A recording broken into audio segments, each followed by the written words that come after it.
At my son's promotion party, he raised his glass and proudly said, "I want to thank the father-in-law who truly raised me, the one who guided me to success." The whole room burst into applause. In that moment, I realized I had never truly been respected. So I stood up and quietly walked away. The next day, I would show my son exactly what kind of man the father he looked down on really was. Welcome to our story. Before we continue, please like, subscribe, and comment where you're watching from. Quick note, this is a fictional story created to enhance storytelling and reflection. Any similarities to real people or places are coincidental, but the message behind it remains meaningful and beneficial for reflection. I still remember the exact moment I stopped being a father and became a fool. Frank Sullivan, a 70-year-old retired factory foreman with hands permanently stained by grease and hard work, sat on my Asheville porch, clutching an invitation that cost more than my first car. The morning fog was rolling off the Blue Ridge Mountains, thick and gray, like the smoke from the old Champion Mill where I spent 40 years of my life. The mail truck had just rattled away, leaving behind a thick cream-colored envelope that felt heavy enough to be a legal summons. It wasn't. The silver foil embossed on the front caught the pale North Carolina sun, announcing a senior director promotion dinner at the Grand Bohemian Hotel for my son Ryan. I ran my thumb over the raised lettering, my calloused skin snagging on the expensive cardstock. It had been 4 years since I'd heard his voice, or seen his face in anything other than a local business journal. People around town thought we just had a mutual cooling off, a natural drifting between a blue-collar father and a high-climbing son. They were wrong. The silence wasn't a drift. It was a banishment. Ryan had made it clear the last time we spoke that my presence was an active liability to the life he was building. He'd told me in no uncertain terms that I just didn't fit the image he needed to project. I was the man who had worked double shifts to pay for his private schooling, but I was also the man whose rough hands and unrefined stories made his colleagues uncomfortable at the one gala he'd been foolish enough to invite me to. Funny how a piece of expensive paper can make a man forget 4 years of being treated like a ghost. Isn't it? I sat there listening to the ticking of the grandfather clock through the open screen door, smelling the familiar mix of old wood and the faint, permanent scent of motor oil that seemed to leak from my pores. I should have stayed on this porch. I should have been wise enough to see this invitation for what it was, a performance of filial duty, not an olive branch. But as the fog began to lift, a desperate, stubborn hope started to itch at the back of my mind. Maybe the director title had softened him. Maybe he finally realized that the image he was so scared of losing was built on the back of the foreman he was trying to forget. I looked down at my hands. They were the hands of a foreman, stained, calloused, and utterly out of place against the silver foil of the invitation. I stood up the wood of the porch, groaning under my boots, and walked into the house toward my bedroom. I hadn't owned a proper suit since Mary's funeral, and even that one had been off the rack and smelled of mothballs. If I was going to show up at the Grand Bohemian, I couldn't go as the man who spent his life in denim and work boots. I opened my dresser and pulled out my emergency savings envelope. It was thin, representing a decade of careful hoarding from my pension.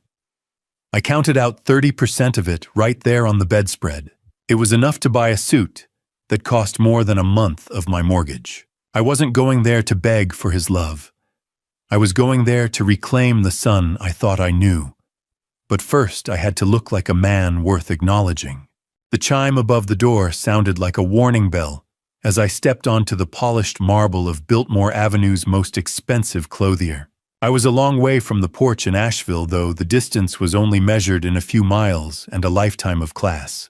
My boots, scuffed at the toes and worn at the heels, felt heavy and loud against the stone floor, echoing in the hushed cathedral-like air of the shop. I could smell expensive cedar and a hint of lavender scents that were a far cry from the motor oil and old wood I had breathed in for 70 years. I clutched the envelope in my pocket, like a shield, the sharp corner of the cardstock digging into my palm. It was the only reason I had the courage to be here, though the money in my other pocket felt like a betrayal. You see, the cash I was carrying wasn't just my emergency savings. I'd reached into the jar meant for Mary's headstone repair, the one that had been tilting toward the mountain soil for a decade. I'd told myself she would understand that her son's dignity was worth more than a straight piece of granite, but my conscience felt like a lead weight in my chest. A young clerk, with a perfectly knotted tie and skin that had never seen a day of factory sun, looked through me with practiced indifference. He didn't see the man who had kept the machines running at the Champion Mill.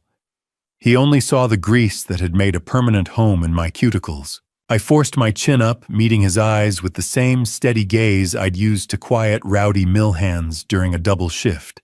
I told him I needed something for a promotion dinner, something that said I belonged at the head table.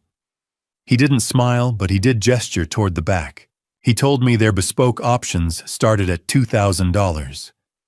His voice smooth and cold as a sheet of stainless steel. $300. In the mill that was 40 hours of sweat and cotton dust. Here it barely covered the sleeves. I swallowed my pride and followed him to the racks, my fingers brushing against swatches of Italian wool that felt too soft to be real. One particular gray fabric pulled me back 7 years, to the day I co-signed Ryan's MBA loan. I remembered the oppressive heat of the factory floor, the way my lungs used to burn as I worked 18-hour days to ensure the interest didn't swallow his future whole. I told him back then not to worry about the cost that it was for his future. He'd promised to make me proud, promised to be the man I couldn't be. I realize now that every thread I was about to buy was paid for with years of my own life that I would never get back. The three-way mirror didn't show a father. It showed a man trying to buy back a seat at a table he'd already built with his own blood. When the tailor finally draped the heavy wool jacket over my shoulders and pinned the cuffs, the transformation was jarring. I didn't feel empowered. Instead, I saw a stranger staring back at me. With the structure of the shoulders and the sharp cut of the lapel, I didn't look like Frank Sullivan anymore. I looked exactly like the man Ryan tried to replace me with, Charles Beaumont. I looked at the stranger in the mirror wearing a dead man's dignity and wondered if Ryan would even recognize the father beneath the wool. A suit only changes the shell. It is the gift you carry that signals your place at the table, or so I told myself as I counted the remaining $20 bills in my wallet. I stepped out of the tailor's shop, the weight of the wool stranger still heavy on my mind, and walked toward the jewelry store 2 blocks down. My boots felt like lead on the sidewalk, but I kept my shoulders square. The pen set I was looking for wasn't just a gift. It was a physical peace offering I bought using the very last of my liquid cash, leaving me with zero cushion for the coming month. I knew the risk. I knew that if the water heater gave out, or the truck needed a new alternator, I'd be staring at an empty cupboard. But a senior director needs a tool that matches his title, and I wanted Ryan to see that I understood the height he'd reached. The jewelry store smelled of velvet and dead money, a scent that did not know the honest tang of sawdust or sweat. It was the kind of silence that makes you whisper, even when there's no one else around. I stood before the glass case, staring at a heavy gold-engraved pen set nestled in a bed of midnight blue silk. I asked the jeweler if he could engrave it by Thursday. Initially, I wanted to write something that mattered, something like, "To Ryan from the hands that built the foundation." I wanted him to remember the calluses and the double shifts every time he signed a corporate merger. But as the jeweler waited, his silver pen poised over an order pad, my courage faltered. I didn't want to start the night with a reminder of the grease he worked so hard to wash away. I told him to make it simple, just to Ryan with pride. By the evening of the dinner, the air in my small house felt as tight as a drum. I stood in the bathroom shaving with a straight razor I'd kept since my own father passed. The steam on the bathroom mirror obscured my face, leaving only the outline of a man who looked older than he felt. I performed the quiet rituals of a working man preparing for battle, the scratch of the razor against my throat, the only sound in the house. I looked at the suit hanging on the back of the door and the boxed pen on the nightstand. Why do we dress our failures in silk and gold, hoping the shine will blind the people who know us best? I whispered to the empty room that tonight, Mary, I am going to bring him home. I wanted to believe that the 4-year rift was just a long shift we were both finally clocking out of. I dressed slowly, my thick fingers struggling with the small buttons of the new shirt. I grabbed the velvet box, tucked it into my breast pocket, and headed for the door. The cold February air hit me as I walked to my old Ford truck. The engine groaned like it knew where we were going, a low mechanical protest against the polished luxury of downtown. I climbed in the scent of aftershave mixing with the old truck upholstery I'd never quite been able to clean. I realized too late that I'd left the pen's warranty card on the kitchen counter, and on it, the jeweler had accidentally left the receipt showing the payment plan I had to set up, exposing the raw edge of my financial struggle. I pulled out of the driveway, the truck rattling down the hill. I didn't see the white Mercedes parked 3 houses down, its headlights dark, watching me leave. The headlights of a 6-figure Porsche blinded my rearview mirror, a silent demand for my rusted Ford to vanish from the cobblestone drive of the Grand Bohemian. I tightened my grip on the steering wheel, my calloused knuckles white in the glare. As I idled in the valet line, the white Mercedes that had been parked 3 houses down from mine pulled up directly behind the Porsche. I recognized the custom license plate instantly. It was Ryan. I watched him through my mirrors, expecting a wave or a flash of high beams, but he didn't even look toward the battered truck in front of him. He was busy adjusting his silk tie, his eyes fixed on the hotel's ornate entrance, as if I were just a piece of road debris delaying his arrival. I pulled forward the engine of my truck, letting out a final shuddering gasp before I turned the key. A young valet wearing pristine white gloves and a uniform that probably cost more than my first 3 trucks combined approached the driver's side. He looked at the peeling paint on my door with a mix of pity and visible concern, his nose wrinkling at the faint scent of diesel and mountain dirt. He asked if I was sure I wanted to park this out front, his voice dripping with the kind of forced politeness that's worse than an insult. I handed him my cold metal keys and told him it had 4 wheels and a current tag, so it would sit just fine. The valet didn't just take my keys. He took my dignity, handling the metal like it was contaminated with the very grease that paid for my son's life. I stepped out, smoothing the fabric of my new suit, though it felt like a costume that didn't quite fit the man underneath. The air was thick with the roar of luxury engines and the scent of expensive exhaust, a sharp contrast to the smell of cedar and leather wafting from the hotel. I pushed through the heavy oak doors, the weight of the wood requiring a strength my 70-year-old shoulders had to fight to provide. Inside the lobby was a cathedral of wealth filled with hunting lodge luxury taxidermy staring down from the walls and velvet furniture that looked too soft to sit on. Hushed tones of old money vibrated in the air, a frequency I couldn't quite tune into. I clutched the gold pen box tightly in my breast pocket, the sharp corner a constant reminder of why I was here. I noticed the guests in designer gowns instinctively give me a wider berth as I walked toward the directory. They didn't see the suit. They saw the 40 years of factory floor rhythm in my walk, a heavy-set gait that no amount of Italian wool could hide. The lobby was a cathedral of wealth, and I was a heretic walking down the aisle in a suit that still smelled of the department store rack. I reached the digital directory searching for the ballroom location, but the words on the screen made the blood turn cold in my veins. It didn't just say Ryan Sullivan Promotion. Stuktila. In bold gold letters it read, The Beaumont Sullivan Advancement. My son hadn't just invited me to a dinner. He had invited me to a merger where his own identity had been secondary.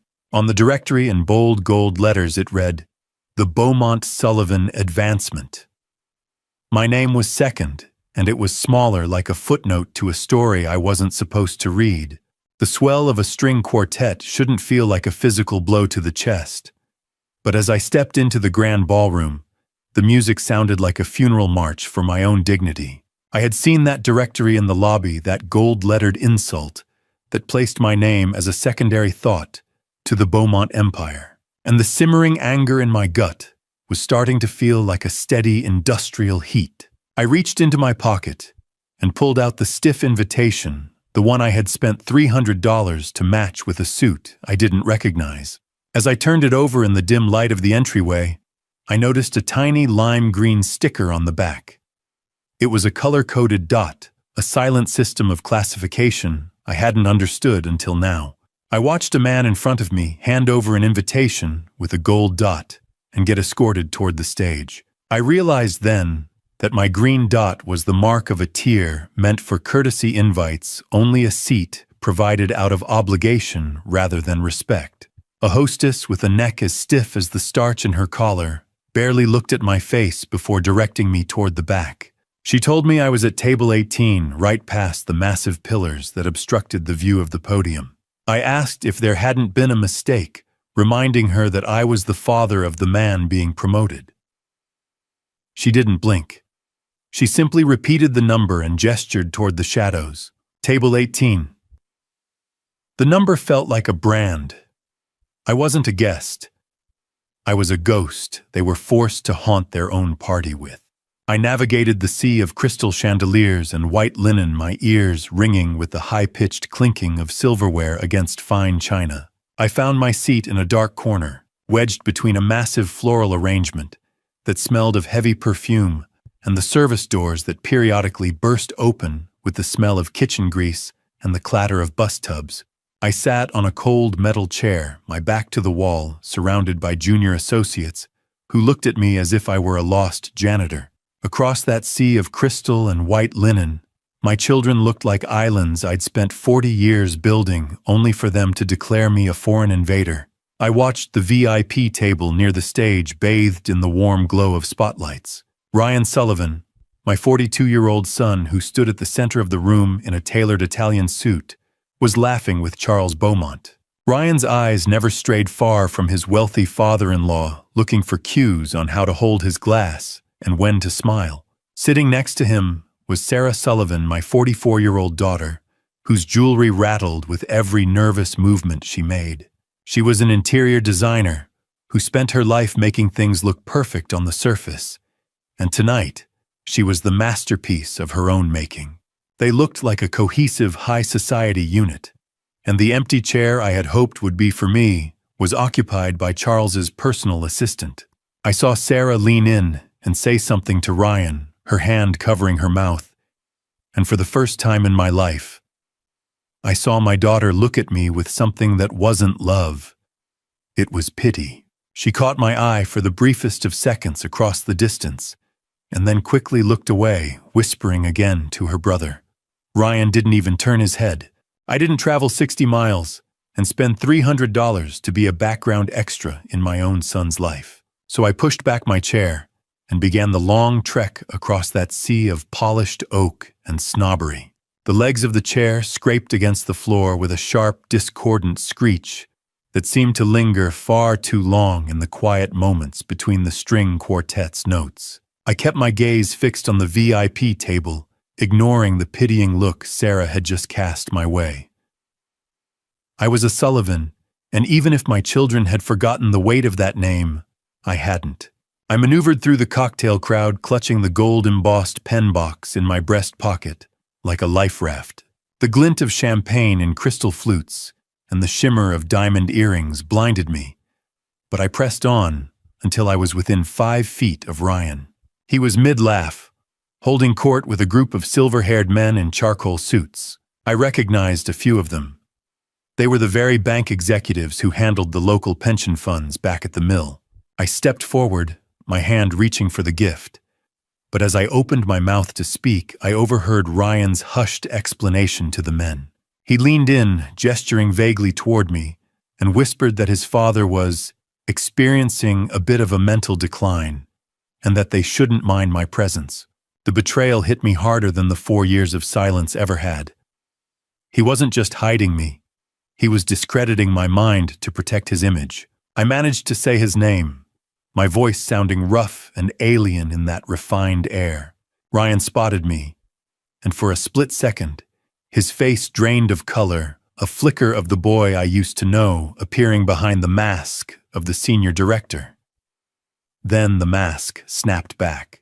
He deliberately turned his back to me, engaging in a loud, animated conversation with Charles Beaumont about interest rates. The air in that room was thick with the smell of expensive perfume and the suffocating stench of an ungrateful child's ambition. I stood there in the dead zone of the conversation, a ghost in a new suit, feeling the eyes of the executives turn from me as if I were a smudge on a lens. Before I could find the words to demand he look at me, Jen Sullivan, 39, the daughter of the city's most prominent developer, moved through the crowd with a grace that felt like a barrier. She stepped directly into my path, her smile as sharp and cold as a razor blade. She placed a hand on my arm, not a gesture of affection, but a firm, controlling anchor. She whispered that I was bothering the guests and that my working-class vibe was causing a stir among the board members. Bothering the guests. That was the phrase. I was a flea on the silk of their perfect new lives. She subtly indicated the security guard standing by the service doors, making it clear that if I didn't return to my designated corner, I would be escorted out like a common trespasser. I was forced back to table 18, my pride trailing behind me like a shroud. As I sank into my chair, I noticed a small gift tag attached to a massive floral centerpiece at the head table. It was Sarah's handwriting, thanking Charles Beaumont for being the grandfather my children deserve. I sat back down, the heavy gold pen burning a hole in my pocket, and watched as Charles Beaumont raised a glass to family, while my own son looked right through me like I was made of glass. The crystal chandeliers flickered and died, plunging the room into a darkness that felt far too much like the silence in my own house. I sat back down at table 18, the heavy gold pen burning a hole in my pocket, and watched as Charles Beaumont raised a glass to family, while my own son looked right through me like I was made of glass. As my eyes adjusted to the artificial night, I realized that the seating chart wasn't just some oversight by a harried assistant. Ryan had personally vetted this list. He had ensured that the people surrounding me at the table behind the pillar were those he considered unimportant enough to witness my isolation without it affecting his stock price. A single surgical spotlight cut through the dark, finding Ryan at the head table.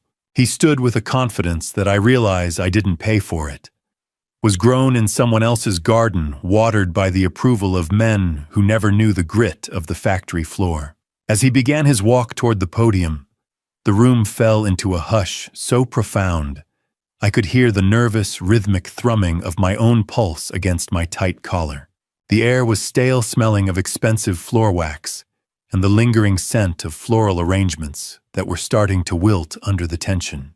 Ryan adjusted the microphone, and the resulting screech through the speakers felt like a warning aimed directly at my heart. He adjusted his tailored suit, a garment that screamed success in a language I couldn't speak, despite being the one who provided the dictionary.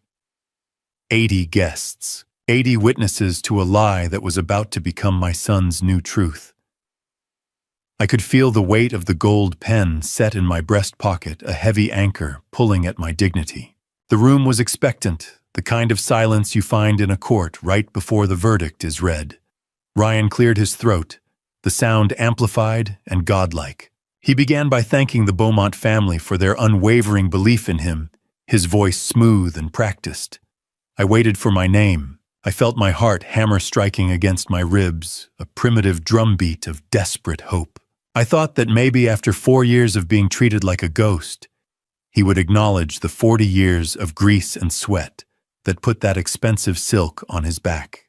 How do you breathe when you're watching your own history being rewritten by the person who owes you the most? Ryan smiled, but it was a cold, professional expression I didn't recognize. He leaned into the mic and said he wanted to start the night by talking about the man who made all of this possible, a man who showed him what it truly means to be a leader. For a split second, I actually started to lean forward, my hand instinctively reaching for the lapel of my suit. Then Ryan turned his head. He made direct, warm eye contact with Charles Beaumont, his gaze lingering on the older man with a devotion he had never shown me.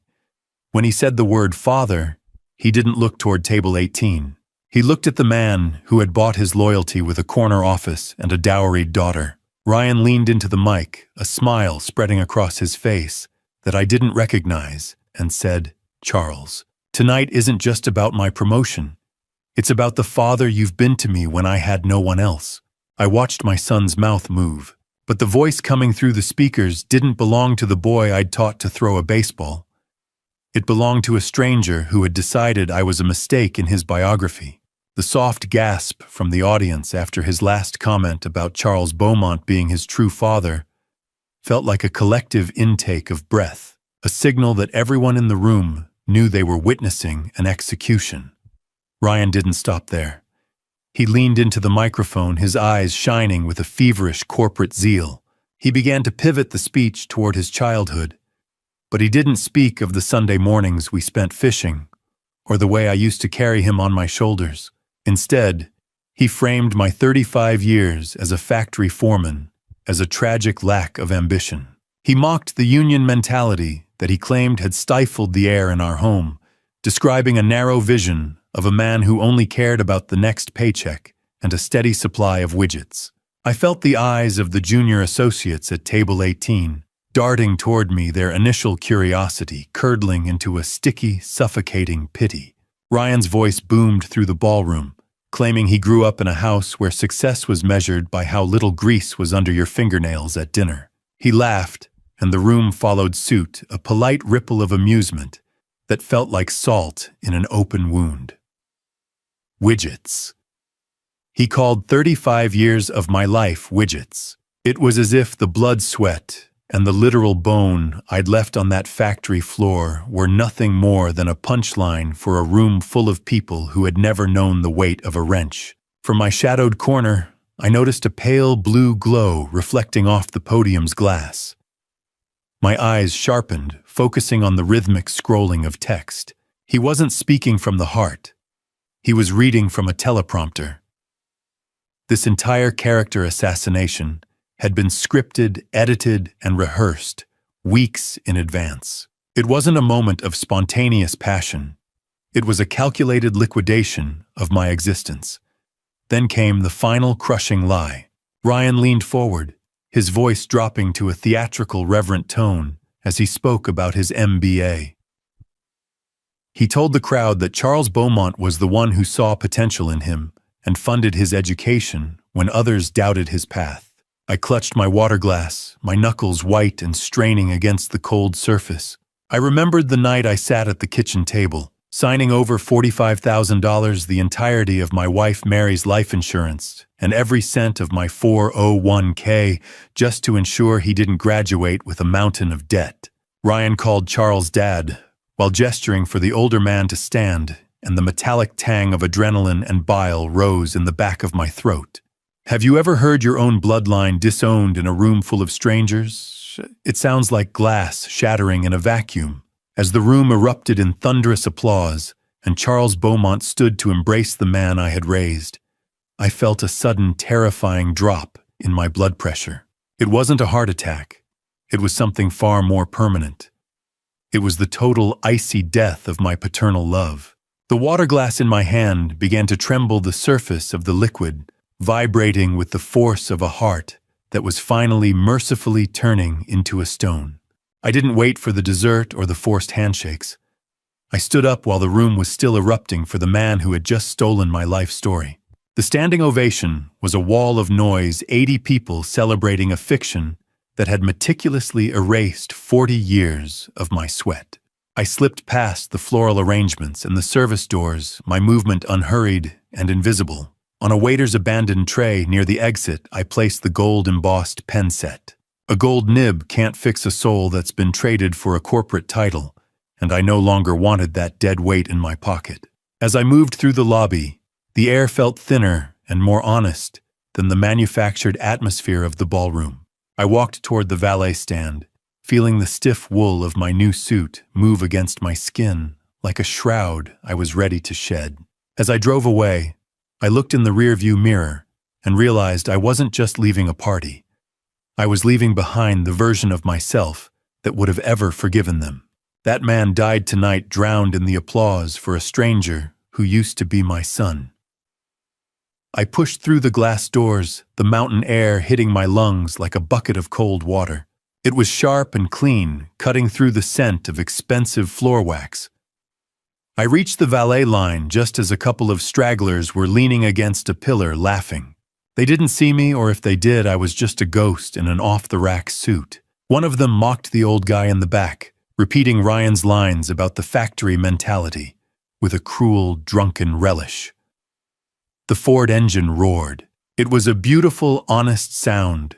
Metal hitting metal, no lies, no teleprompters.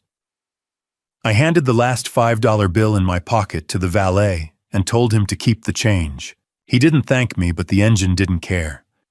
I gripped the steering wheel until my knuckles ached, the dashboard glow reflecting in my eyes. The words of those strangers didn't hurt me. Instead, they acted like a chemical catalyst, solidifying my decision to burn every bridge I ever built for those ungrateful children. The hotel was a sinking ship, and I was the only one who realized the lifeboats were already gone. I drove through the winding Asheville streets, the city lights blurring into long streaks of cold white and red. I wasn't a father anymore. I was a consequence. Every double shift, every sacrificed vacation, every cent of Mary's life insurance, it was all a debt that was now being called in. The mountain air rushed through the cracked window, smelling of pine and exhaust fumes. I was done with the pretense. I was done with the hope. By the time I turned onto my gravel driveway, the adrenaline had settled into a strategic coldness. I pulled the truck to a stop, but I didn't turn off the lights immediately. I sat there, the engine ticking as it cooled, and then I saw it. A light was on in my kitchen. I hadn't left it on. As my eyes adjusted to the shadows, I realized I'd been being watched long before this night even began. I sat in the dark of my truck, watching the shadow of a man I didn't recognize, standing in my kitchen window, and I knew the war hadn't just started. It had come to my front door. The iron wrench felt heavy and honest in my palm, a stark contrast to the silver-tongued lies still echoing in my ears from the Grand Bohemian. I didn't reach for my house keys as I stepped out of the truck. I kept my fingers wrapped around that cold length of steel. I had seen the shadow in the window, and after the public execution of my dignity at the hands of my own son, I was in no mood for more surprises. I moved through the side door with the silence of a man who knew every creak in the floorboards. I rounded the corner into the kitchen, the wrench raised, ready to find whatever scavenger had come to pick at the remains of my life. "Put the wrench down, Frank.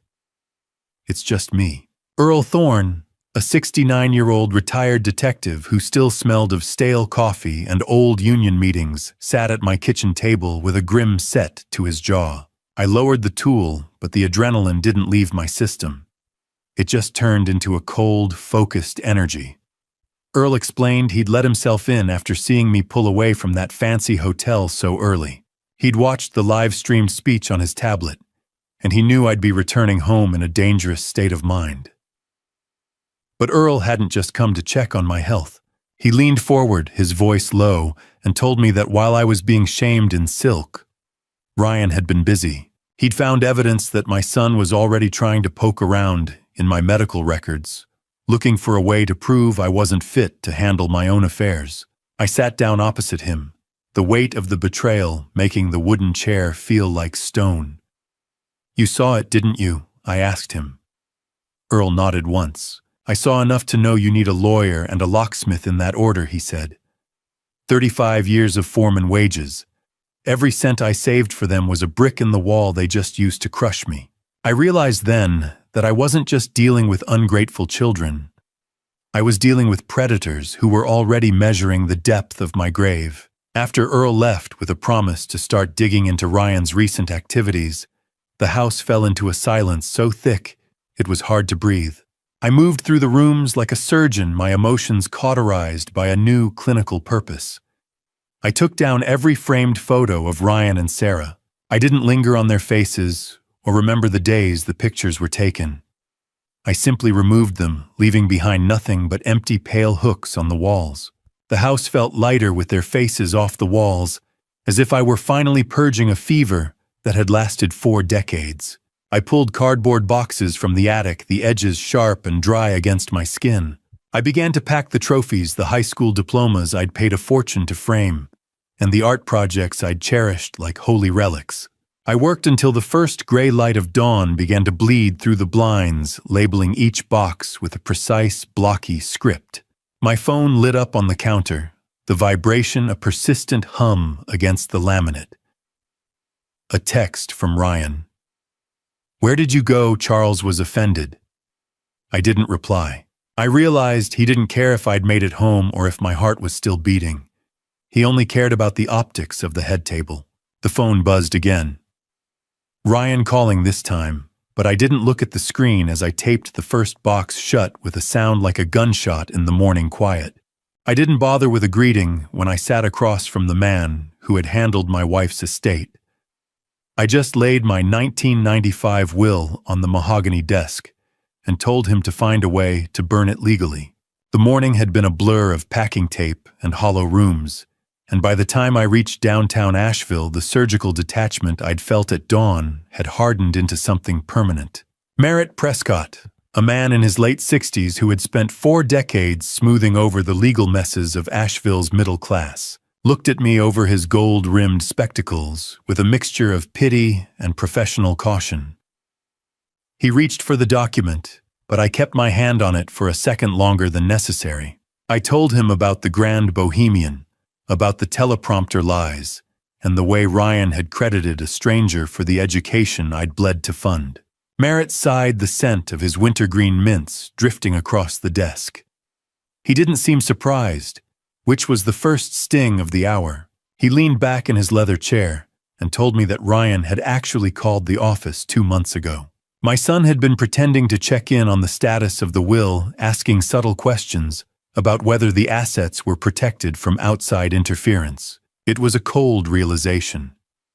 The betrayal at the gala wasn't a sudden lapse in judgment, but the final act of a long-planned siege. Merritt asked me if I was sure, reminding me that cutting off my own blood was a permanent move.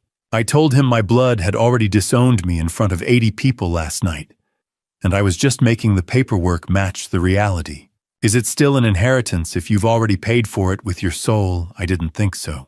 I instructed him to remove Ryan and Sarah from everything: the house, the life insurance, the small savings I had left.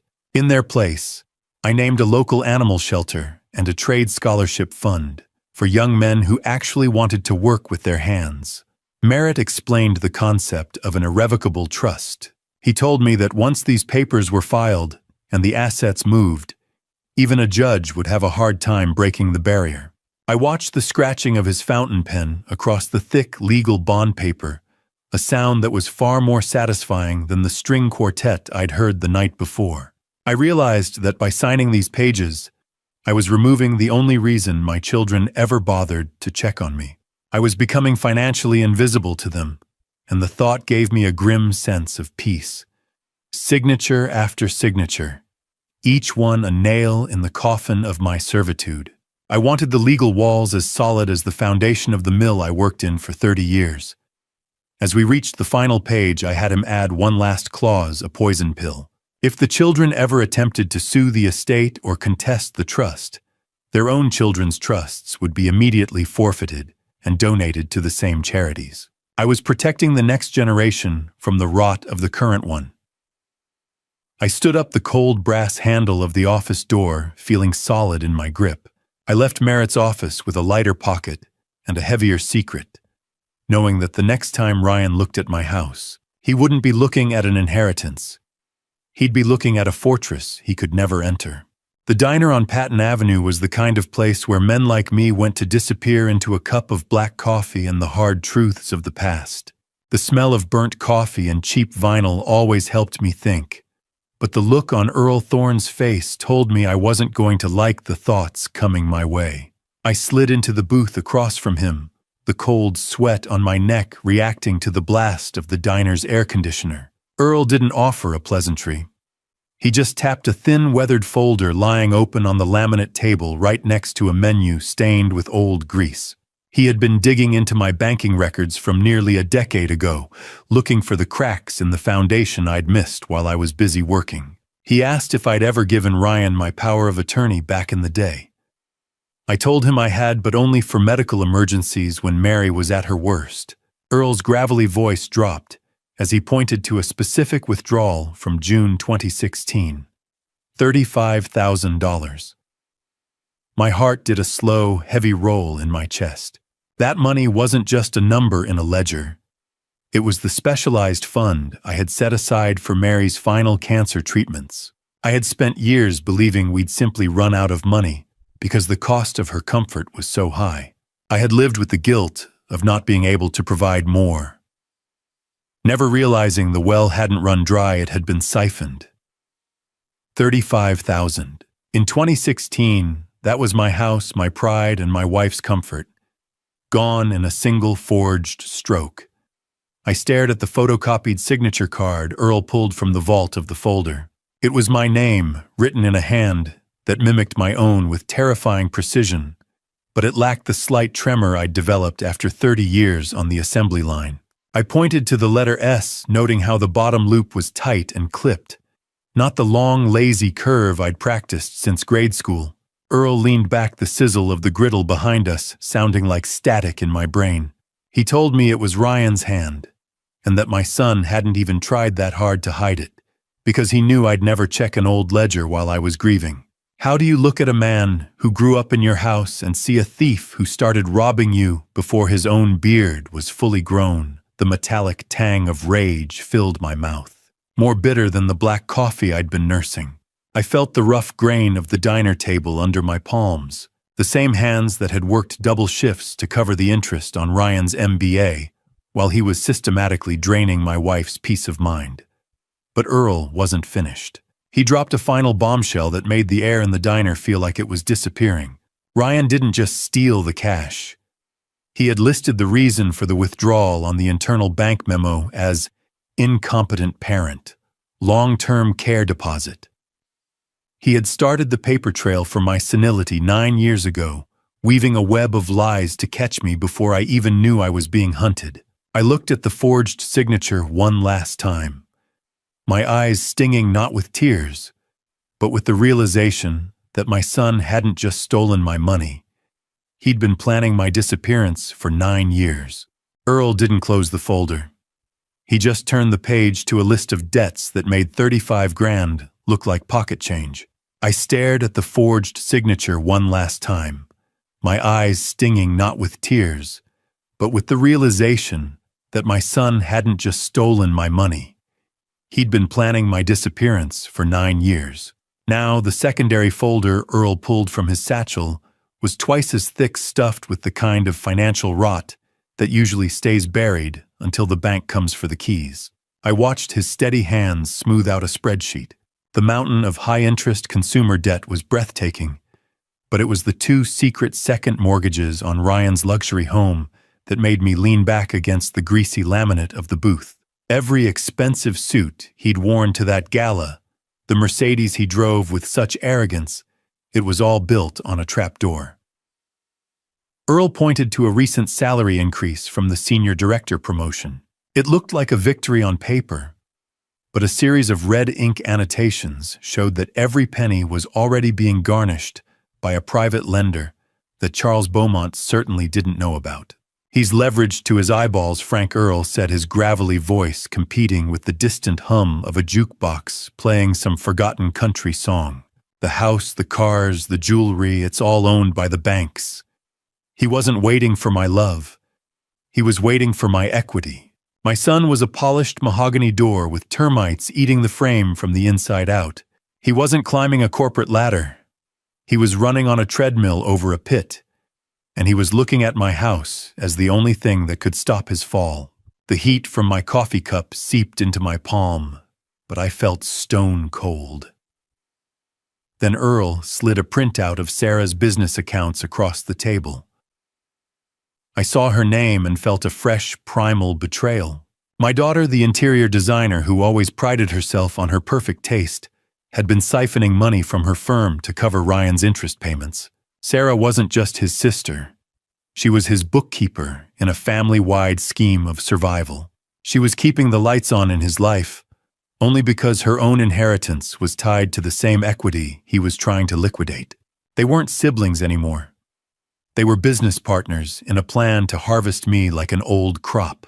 How many times did I skip dinner to make sure they had a full plate only for them to treat me like the last item on a liquidation menu? I closed my eyes for a second. The smell of bacon grease and old newsprint suddenly nauseating. I realized then that my children didn't see a father when they looked at me. They saw a title deed and a life insurance policy that was taking too long to pay out. Earl tapped a specific line on the bottom of the page, his expression darker than I'd ever seen it. He told me that Ryan had already listed my house on a shadow market for private sales, essentially putting a price tag on my roof while I was still sleeping under it. Then he whispered the worst of it. He pointed to a recent payment to an elder law specialist. "They aren't waiting for you to die, Frank," he said. "They're making a move to take control while you're still breathing." Earl didn't need to explain the term incompetency to me. I'd seen enough men at the mill broken by age to know it was a death sentence for a man's soul, but seeing it written in my son's digital hand was a different kind of murder. I sat in that diner booth, the air smelling of ink and ozone, as Earl slid a folder of pixelated printouts across the greasy laminate. He had been digging through the digital shadows, and what he found made the $35,000 theft look like a mere prelude. I looked at a series of hacked emails between Ryan and Charles Beaumont dating back 3 years. In them, Ryan painted a picture of himself as a lone wolf, telling Charles he had paid for his own MBA through sheer grit and 3 side jobs. There was no mention of the $45,000 I'd handed him from Mary's life insurance, or the fact that I was still making the monthly payments on the loan I'd co-signed. I discovered that Ryan was even charging his own children's private school tuition to a credit card he had secretly opened in my name, using the very paper trail of my alleged senility to hide his tracks from fraud detection. Grit. He called my blood money grit. In the mill, grit was what blinded you. In his world, it was what he used to blind his father-in-law. I watched Earl's nicotine-stained fingers tap a page where Charles Beaumont praised Ryan's self-made spirit, at the same time mocking the handout culture of the working class. It was a bitter pill to swallow, knowing I was the one keeping the roof over their heads, while they sat in ivory towers laughing at men like me. The rhythmic thumping of the diner's ceiling fan sounded like a countdown. My expensive habits, I read aloud, my voice sounding like gravel. Earl, he told Charles he was relieved Mary was gone, so he wouldn't have to keep supporting my expensive habits. I felt a cold sweat on the small of my back as I realized Ryan was talking about my wife's hospice care. He'd twisted the most painful months of my life into a financial burden I had supposedly placed on him. It was a lie designed to justify his eventually seizing my home to Charles. Reading these emails was like watching someone dismantle my house brick by brick, then tell the neighbors they'd built the whole thing with their bare hands. Every word Ryan wrote was a nail in the coffin of the man I thought I raised.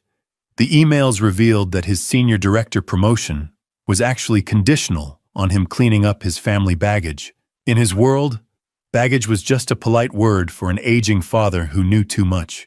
The promotion required me to be institutionalized a tidy way to remove the evidence of his true origins before he took his next big paycheck. I looked at the last page, a draft never sent, addressed to the elder law attorney Sarah had contacted.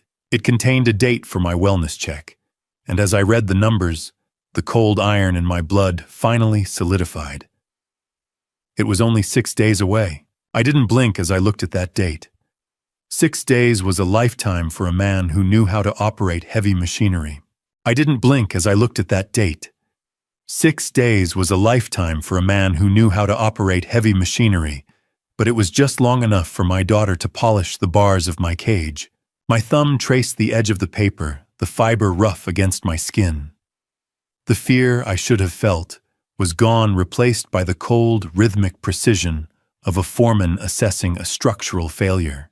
I turned the page to find a printed email from a nursing home brokerage addressed to Sarah. It wasn't just a suggestion for a facility.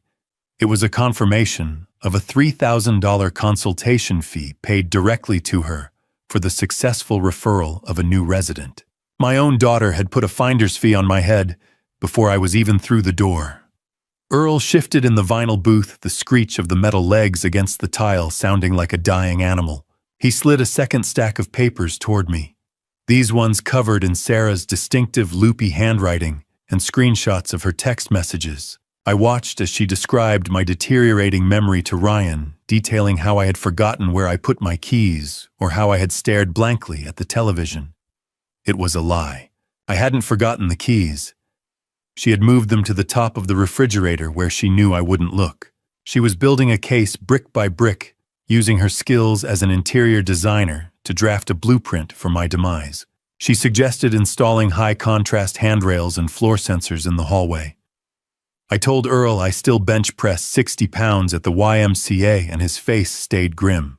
He leaned over the table, the scent of his industrial soap mixing with the smell of burnt toast from the kitchen. "It's not for your safety, Frank," he whispered. "It's for the inspector's report. It screams frail. Scrap." That was the word I kept hearing in my head. I was a liability to be liquidated. I looked at the next sheet where the math became even more clinical. Ryan and Sarah had calculated the equity in my Asheville home down to the cent. $700,000. They had it all mapped out, a 50-50 split, after a 6-month buffer of private care to make it look like they tried. But the real rot was in the secondary plan. Once the cash was burned to pay off Ryan's failing business debts, they intended to move me to a state-funded warehouse. Ryan's text to Sarah was plain as day on the pixelated screen. He's lived on nothing his whole life. He'll be fine in the state ward. That was my son. He was talking about me like I was a piece of scrap metal to be sold for parts a machine that had outlived its utility and was now just taking up space on the factory floor. The distant rattle of a freight train hummed through the floorboards of the diner, a steady vibration that matched the pulse in my temple. How do you tell your children that the man they're trying to bury is the only one who ever truly dug them out of the mud? Earl turned the very last page. It was a message from Ryan to his wife, Jen. "Once the house is sold," he wrote, "we will finally be free of the Sullivan stench." It wasn't just about the money. They wanted me erased. I looked up from the texts, my hands steady as I pushed the folder back to Earl, the cold fury finally hardening into a weapon. No more digging, Earl. It's time to start the deliveries. Earl looked at me for a long time, the kind of look one soldier gives another when they both know there's no coming back from the next order. I could see the concern in the weathered lines of his face, but he didn't try to talk me out of it. He knew the weight of a heavy heart better than most, and he knew that once a man like me decides on a course of action, the time for sentiment has passed. I reached into my coat and pulled out my wallet, counting out the crisp $100 bills for his invoice. It was a business transaction now as clean and sterile as a factory equipment repair order. I wasn't paying him for the destruction of my family. I was paying him for the blueprints of the truth. I felt a strange, cold cauterization inside. The lingering traces of parental sorrow, the memories of little hands and school recitals were being burned away by the hard data in that folder. I told Earl that it was funny in a dark sort of way. I had been planning to sell the big house myself next month.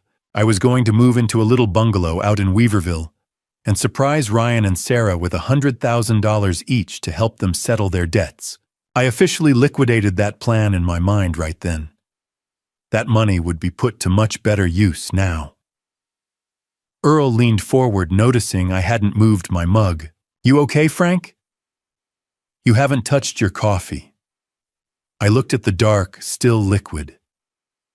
"The coffee's cold, Earl, just like everything else in that folder. I'm not sad anymore. I'm just busy. Grief is a heavy fog, but anger is a high-intensity laser. It cuts right through the sentiment and shows you exactly where to aim." I was no longer a father being discarded. I was a foreman dealing with a structural failure. I needed to perform corrective maintenance on a broken system. I outlined the specs for Earl with the same precision I used to order steel for a job site. I want 4 copies of every text, every email, and every bank statement, I said, my voice as steady as an anvil. Put them in chronological order. Tabbed, indexed, professional. Earl took a slow sip of his own coffee, watching me over the rim. What are you going to do with them, Frank? I looked him dead in the eye. I'm going to give them a family legacy they can actually use. They wanted a warehouse for me, so I'll give them an audit they'll never forget. I didn't need a hug. I needed a high-speed printer and 4 liters of industrial-strength ink. I stood up the chair, screeching against the diner floor like a warning. As we walked out into the rain-slicked parking lot, the smell of exhaust fumes and wet asphalt filled my lungs, grounding me in the physical world. I told Earl to find me a professional printer in town, someone who could handle high-volume, sensitive corporate documents without asking why a retired foreman wanted 4 identical, leather-bound audits of a betrayal. I wanted these binders to look official, corporate, irrefutable. I climbed into my truck and turned the key, the low hum of the heater fighting the bite of the February air. I pulled into the parking lot of the office supply store, the fluorescent lights reflecting off my hood, like the first sparks of a fire I was about to set. The automatic doors of the Staples hissed open, inviting me into a world of white paper and black ink, where I would finally rewrite the ending of my life. The air inside was cool and sterile, smelling of fresh toner and plastic packaging. I walked past the colorful displays of school supplies and headed straight for the back, where they kept the heavy-duty equipment. I wasn't here for flimsy folders or cheap spirals. I needed something that felt like a sentence being handed down from a high bench. I meticulously selected 4 professional leather-bound binders. I ran my hand over the grain, feeling the stiffness of the covers. I chose thick, reinforced dividers and a heavy-duty industrial stapler that looked like it could pierce bone. When I asked a clerk if the binders would hold 500 pages without the rings snapping, he gave me a curious look. "They are our executive line, sir," he said with a practiced nod. "They will hold everything." I bought the most expensive, high-capacity ink cartridges they had, treating the purchase with the same gravity I once gave to mill equipment requisitions. In my cart sat 4 silver thumb drives as well. I had already spent the afternoon editing a specific piece of footage from the promotion dinner. I wanted each binder to carry a digital copy of that night, specifically, a high-resolution loop of the moment Ryan looked at me and effectively disowned me for his new social circle. Ink. It's funny how something so liquid can become so permanent once it hits the page. Like a promise. Or a curse. By the time I got back to my dining room, the house was silent, except for the rhythmic whirring of my printer. I set up a one-man assembly line on the mahogany table. I printed the highlighted text exchanges Earl had found, the forged signatures on my bank authorizations, and the glossy brochures for the state-funded warehouse where my children intended to dump me. I organized the evidence into 4 distinct categories: the debt, the theft, the conspiracy, and the final will. As I snapped the heavy rings of the first binder shut, the sound echoed through the empty house like a judge's gavel. I slipped a thumb drive into the pocket of each cover, making sure the labels were clear. The dining table where we once ate Mary's pot roast and laughed about school plays had become a forensic lab where I was autopsying my own family. Each page I tucked away was a piece of the life I thought I had now revealed as a calculated fiction. I felt a methodical coldness settling into my marrow. I wasn't acting out of spite anymore. I was a foreman cleaning up a catastrophic job site. I reached for my tablet to check the morning's schedule, but a small, persistent red icon caught my eye. A location. Shared notification was glowing at the top of the screen. I tapped it, and my stomach did a slow, nauseating roll. It wasn't an accident. Ryan had been monitoring my phone's GPS for the last week. He had a record of every trip I made to the attorney's office and every hour I spent at Earl Thorne's place. I looked at the icon and realized Ryan wasn't just waiting for me to lose my mind. He was watching me build the gallows, likely assuming I was just wandering around in a confused daze. He thought he was the predator, but he was just keeping a close eye on his own destruction. Monday morning arrived with a cold mountain rain, the kind that washes the slate clean, whether you're ready for it or not. I watched the FedEx clerk slide the 4 leather-bound gallows across the counter, the barcode scanner chirping like a funeral bell for my children's secrets. I didn't flinch when she asked if I wanted insurance. No, I said, because if they are lost, the truth will still find its way home. I had spent the last week playing a digital shell game with Ryan. I realized he was tracking my phone, so I used the old foreman's trick of predictable movement to feed him exactly what he wanted to see. I left my phone in a diner booth while I met Earl, and I spent hours parked near a high-end assisted living facility while I was actually at the private investigator's office. Ryan likely thought I was measuring my own cage. He didn't realize I was sharpening the axe. I paid for the priority overnight shipping signature required, ensuring they would hit their targets by mid-morning. Outside, the rain slicked the pavement of Patton Avenue, and the cold air bit at my neck. I climbed into my truck and left my phone on the dashboard, dark and silent. I refused to look at the screen until the kill time I had calculated. Signature required. I wanted them to have to look the delivery man in the eye before they looked at their own sins. I wanted their names signed on the line before the trap snapped shut. By 11:30, the first wave of gravity hit. In a high-rise office downtown, Ryan sat behind his mahogany desk, preparing for a board meeting that would cement his standing with Charles Beaumont. His assistant placed the heavy package on his desk, and he likely expected a set of title deeds to my home. Instead, he opened the leather cover to find the words, "Evidence of theft and elder abuse," staring back at him in high-definition color. Across town at her design studio, Sarah was deep in a client consultation, the scent of expensive lavender filling the room. Her intern brought in the special delivery, and Sarah, with a charming smile to her client, excused herself to open it. Her jewelry rattled as her hands began to shake. "What is this?" A joke, Ryan whispered to his empty office, his face turning the color of ash. Sarah simply stood frozen, her eyes darting across the printed screenshots of her own texts. The binders didn't just contain paper. They contained the sound of a father's heart, finally stopping its rhythm of forgiveness. It was a forensic autopsy of a relationship that had died long before the ink hit the page.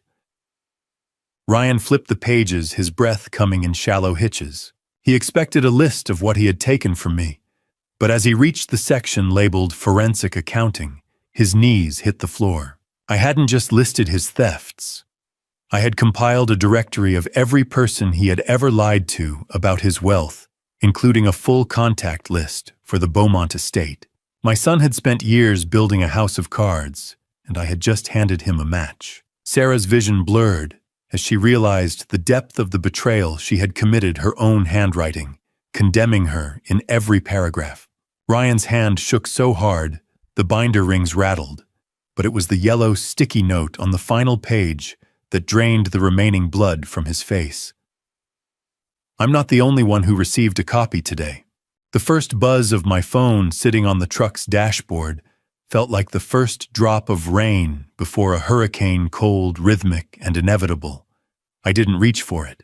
I simply watched the device dance against the plastic console as I pulled away from the FedEx office, the mountain air carrying the scent of coming rain.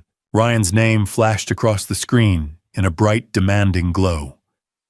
Before I reached the first stoplight, the notification shifted from a missed call to an automated reply. I had set a specific rule for their numbers earlier that morning. Every time they tried to reach me, my phone would fire back a single high-resolution image of the empty chair at the promotion dinner where I should have been sitting. It was a silent testament to the moment they chose to bury me while I was still breathing. I drove toward the Blue Ridge Parkway, the winding roads offering a quiet sanctuary from the digital storm. By the time I reached a scenic overlook, Sarah's name had begun to alternate with Ryan's in a desperate staccato rhythm. I pulled over and stepped out of the truck, feeling the rough wood of the porch-like railing beneath my palms. I watched the phone through the window. It buzzed and slid a trapped insect in a glass box. Have you ever noticed how the sound of a vibrating phone can mirror the rattling of a cage? For 42 years, I was the one inside. Today, the bars just moved. I was no longer the burden being managed. I was the architect of their sudden crashing reality. The mountain pines hissed in the wind, a soothing contrast to the frantic electronic chirps. I waited until the sun began its slow descent, painting the ridges in bruised purples and golds, before I finally drove back home. I sat on my porch as the dusk settled, the air turning sharp and cold.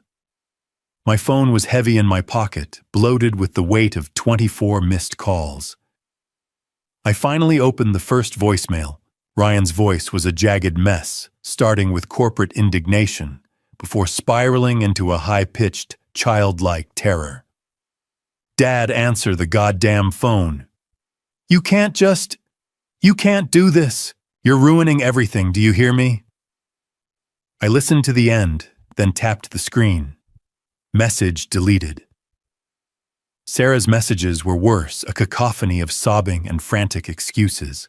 She blamed Ryan for pushing the nursing home idea, claiming she was just trying to keep the peace.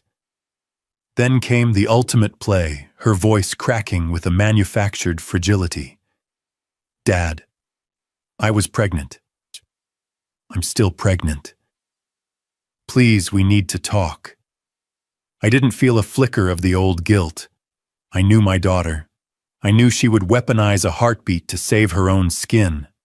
Deleted. Every lie, every sob, every manipulation. Gone with a tap of my thumb. The mechanical voice on the system sounded like a prayer as it confirmed each erasure. As I went to delete the final message, a notification from my bank popped up. Ryan had just attempted to reverse the $35,000 withdrawal from 9 years ago, filing a fraudulent error claim to claw back the money before I could use it against him. Even while pleading for mercy, he was still reaching for my wallet. I sat in the gathering dusk, the silence of the mountains finally returning, and whispered to the empty porch. Tomorrow's package won't just tell them what I know, it'll show them what I'm going to do about it. Tuesday morning didn't just bring the sun, it brought the second FedEx truck, this one heading straight for the heart of Ryan's corporate kingdom, with a delivery that carried the weight of a prison sentence. I sat in my armchair, the house quiet save for the soft hum of the refrigerator, and checked the tracking on my tablet. The delivery was confirmed at 10:30 sharp. In my mind's eye, I saw the glass-walled office, the Italian leather chairs, and the chrome accents that my son called success. Ryan likely reached for the binder with a trembling hand, expecting more of the same, but I had raised the stakes. The second package was a targeted strike. I had included a full-page blow-up of the 2016 signature card, my name forged in his jagged, arrogant hand, highlighted in a red so bright it looked like a fresh wound. Next to it, I had printed the North Carolina legal statutes for felony embezzlement. I wasn't talking about family disappointments anymore. I was talking about the district attorney. The real blow, however, was the delivery route itself. Ryan soon discovered the package had been processed through the firm's general mailroom first. By the time it hit his desk, the seal had been broken by a compliance officer, and the cover page, "Evidence of Theft," had already been witnessed by the very people who held his professional life in their hands. "He's going to report me," Ryan must have whispered to his reflection in the glass. "The old man is actually going to send me to jail." The transition from corporate shark to cornered animal happened in less than 3 hours.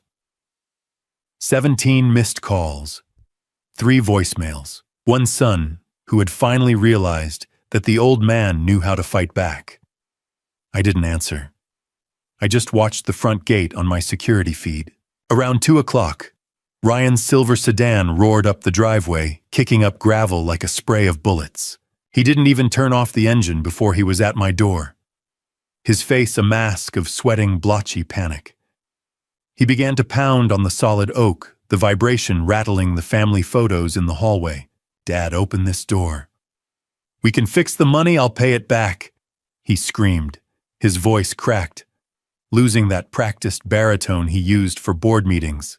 When I didn't respond, the begging turned into a snarl. "You're losing it, Dad. This is senior abuse. I'll have you committed by dinner." Ryan's fists against my front door sounded like the desperate drums of a retreating army that had finally run out of ground. I felt a strange clinical detachment, like a foreman watching a machine finally shake itself to pieces. I reached out and tapped the intercom button, the ozone scent of the electronics faint in the air. I didn't speak to him. Instead, I let the speaker chime to get his attention. "Ryan?" I said, my voice low and steady. "I'm not just recording you. This camera feed is a live stream. I've shared the link with Sarah and Charles Beaumont. They're watching you right now." He froze, his hand raised for another strike. His eyes found the lens, and for a second, he looked like a ghost. He realized the world he had spent a decade building was evaporating in real time. I watched the screen as Ryan's face twisted into something unrecognizable, a mask of pure, ugly hatred just before he turned and sprinted back to his car, his tires screaming against the asphalt like a dying animal. The silence that followed Ryan's departure was thicker than the mountain fog, but it only lasted until the phone on my kitchen counter began to ring with a number I hadn't blocked yet, Jen's. I stood by the sink, watching the screen illuminate the granite surface before I finally picked up. Jen Sullivan, Ryan's wife, a woman who spent 40 years of her life cultivating a persona of high society grace while keeping a sharp eye on the family ledger, didn't lead with a scream. She led with a sigh that was meant to convey a weary, maternal patience. "Mr. Sullivan, we all want what's best for you." She began, her voice strained but controlled. "Ryan is just overwhelmed. He's had a lot of emotional stress with the promotion, and he's not himself." I leaned against the counter, the smell of freshly brewed coffee offering a grounded contrast to her airy manipulation. "Don't insult me with a lie, Jen," I said, my voice cutting through her social maneuvering like a cold wind. "I've read your emails to the consultant. You didn't want what's best for me. You wanted the deed to this land." There was a sharp intake of breath on the other end. In her haste to defend her husband, she let the mask slip. She inadvertently revealed that the fire I'd lit was already consuming their world. Mentioning that Charles Beaumont had already begun questioning Ryan about the Sullivan debt I had highlighted in the binder. The Beaumont household was apparently in the middle of a civil war, and Jen was trying to negotiate a ceasefire before the foundation collapsed entirely. I informed her that the time for intermediaries had passed and hung up before she could offer another excuse. Why do people like Jen think a soft voice can hide the sound of a knife being sharpened behind their back? I turned my attention to the task at hand. I knew Ryan's retreat wasn't a surrender. It was a strategic withdrawal to gather reinforcements. I cleared the kitchen table, moving methodically, and laid out the 4 original binders like a forensic display. A text from Earl chirped on my phone, confirming that Sarah had fled her design studio in a state of sheer panic to meet Ryan at a nearby parking lot. They were circling the wagons. I felt a sense of foreboding, but it was anchored by a resolute calm. I was a man who had spent his life preparing for structural failures, and this was the ultimate collapse. I poured a fresh cup of coffee, the warmth of the ceramic mug steadying my hands, and waited. The scent of rain on the wind drifted through the screen door as the mountain weather began to turn. 2 cars, 1 mission. They weren't coming for coffee. They were coming for my signature and my keys. I watched from the living room window as the silver Mercedes and a dark SUV pulled into the driveway simultaneously. They moved with a synchronized aggression, positioning themselves to block my truck entirely. It wasn't just my children this time. I realized from the way a third unfamiliar figure sat in the back of Ryan's car that they had brought a private health assessor with them to attempt an immediate on-site incompetency evaluation. They were moving for the killing blow. I stood by the window and watched Sarah step out of her SUV, her face blotchy from crying, while Ryan emerged from his Mercedes clutching a stack of legal forms that looked like a death warrant. I didn't wait for them to knock this time. I threw open the front door and stood there with the shadow of the Blue Ridge Mountains behind me, a wall they weren't prepared to scale. Ryan stood on the top step, his face a frantic, blotchy mess of sweat and desperation, clutching a stack of legal forms like a shield. Behind him, Sarah leaned against the porch railing, her hands pressing into her stomach as she wept with a theatrical intensity that no longer moved me. A third man, thin and clinical in a cheap suit, stood by the cars the health assessor they'd hired to catalog my decline. "Step back, Ryan," I said, my voice as heavy and unyielding as a mill press. "You aren't bringing a stranger into my house to tell me I'm old." Ryan's eyes darted past me, catching sight of the kitchen table where the 4 leather-bound binders were already laid out, like evidence in a capital case. "Dad, be reasonable," he blustered, his voice cracking. "Look at your hands. Look at the way you're acting. This is for your safety." I didn't move an inch. I forced them to stand there in the mountain air, feeling the weight of the silence I'd built. Finally, I stepped aside, but only for my blood. "The man in the suit stays outside, or I call the sheriff for trespassing right now." Ryan gritted his teeth and signaled for the man to wait. They stepped into the hallway, the air suddenly thick with the scent of Ryan's expensive cologne and Sarah's salt-heavy tears. I led them to the kitchen, where the overhead light caught the silver rings of the binders. I opened the first one, pointing directly at the forged signature on the loan documents. "You said it was what parents do, Ryan. Did Mary do this to her father? Did I do it to mine, Ryan?" Stared at the page, his mouth working but no sound coming out. Sarah sobbed harder, a sound that filled the room like a leaking pipe. 30 years of grease and steel. Ryan forgot that a man who builds machines knows exactly how to break them too. Before I reveal the detail that changes everything in this conversation, are you still with me? Comment A if you think Ryan is truly sorry, or B if he's just terrified of jail, and add one short reason why. Please note the next part includes some fictionalized details added to deepen the emotional impact. If you prefer strictly factual retellings, you can stop here.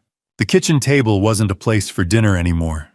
It was an operating table, and I was the one holding the scalpel. I reached for the third binder, the one containing the text exchanges Earl had intercepted. I looked Ryan in the eye and began to read aloud, my voice devoid of the warmth he'd spent 40 years taking for granted. "He'll be fine in the state ward. He's lived on nothing his whole life.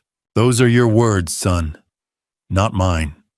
Sarah collapsed into a chair, the wood scraping harshly against the floor as she buried her face in her hands. Ryan's face turned a deep, humiliated purple, his pride finally rupturing under the weight of his own greed. Driven by a final desperate instinct, he lunged across the table to snatch the binder from my hands. I was faster. I caught his wrist mid-air with the iron grip strength of 3 decades in the mill. I tightened my grip on Ryan's wrist until he winced, and as I leaned in, I could smell the terror on his skin, the same scent I'd smelled on the factory floor, right before a machine finally snapped. Ryan didn't pull away. He lunged, his face twisting into the very thing he'd always claimed I was a monster, but the scream that left his throat was born of pure, distilled shame. I maintained my grip on his wrist. The heavy breathing in the quiet room, the only sound besides the distant, lonely cry of a hawk circling the ridge. My son finally lost his executive polish. The mask didn't just slip. It shattered, revealing a jagged ugliness underneath. "You were an embarrassment," he spat, the veins bulging in his neck like angry snakes. "Growing up with grease under your nails and those stupid union meetings. Do you know what it's like to have Charles Beaumont look at me and then look at you? I had to invent a version of you that people could actually respect." He mocked the mediocrity of our home, the years of my life spent on the factory floor, and the simple blue-collar values that had put the very clothes on his back. Every invitation to a holiday, every Sunday dinner, it was all a burden, a social stain on his professional upward mobility that he had to manage. Sarah tried to reach out a hand to settle him, but Ryan snapped his head toward her. Don't act so holy, Sarah. We used to laugh about his simple intelligence for hours after Christmas. We called him the old, reliable machine, because we knew exactly how much we could squeeze out of him without him ever figuring it out. Sarah flinched, as if she'd been struck, her face paling, as their shared secrets were dragged into the light. I listened to it all without flinching. His words were like sparks from a grinding wheel, hot, bright, and ultimately hollow. They didn't burn me. They just showed me where the metal was weak. I looked at the grease-stained table where Mary and I had planned a future for these people, and I felt a dry, metallic taste of finality on my tongue. When Ryan finally ran out of breath, his chest heaving as he stared at me with pure hatred, I let the silence hang in the room until it felt like a physical weight. There it is, I said quietly. 42 years, and I finally hear the truth. I don't have to wonder anymore, Ryan. You've shown me exactly what my sacrifice was worth to you. 0. I saw the flash of realization in his eyes the moment he realized that his verbal assault hadn't broken me. It had freed me. Why do we spend our lives building foundations for people who only want to use the bricks to build a wall against us? I slowly released his wrist, the tension leaving my hand in a dull ache. I looked at my children, really looked at them, and saw 2 strangers who happened to share my last name. Ryan began to gather his papers, his hands shaking, but I stayed his arm one last time. I didn't hire a health assessor, Ryan. I tapped the screen on my tablet, showing him the credentials of the man waiting in the driveway. That's a private security officer. He's here to ensure that once you leave this house, you stay off the property. Permanent-like. I stood in the center of my kitchen, a man who had been declared a failure by his own blood, and for the first time in my life, I felt like a king standing in a fortress they would never be allowed to breach again. Sarah started to cry, but the sound didn't reach my heart anymore. It just sounded like a faulty faucet that needed to be turned off for good. I stood by the kitchen counter, my hands steady and resting on the cool, slick granite, watching her launch into a calculated performance. She moved toward me, her jewelry rattling with every tremors she mimicked, and tried to reach for my arm. Dad, you know I'm not like him.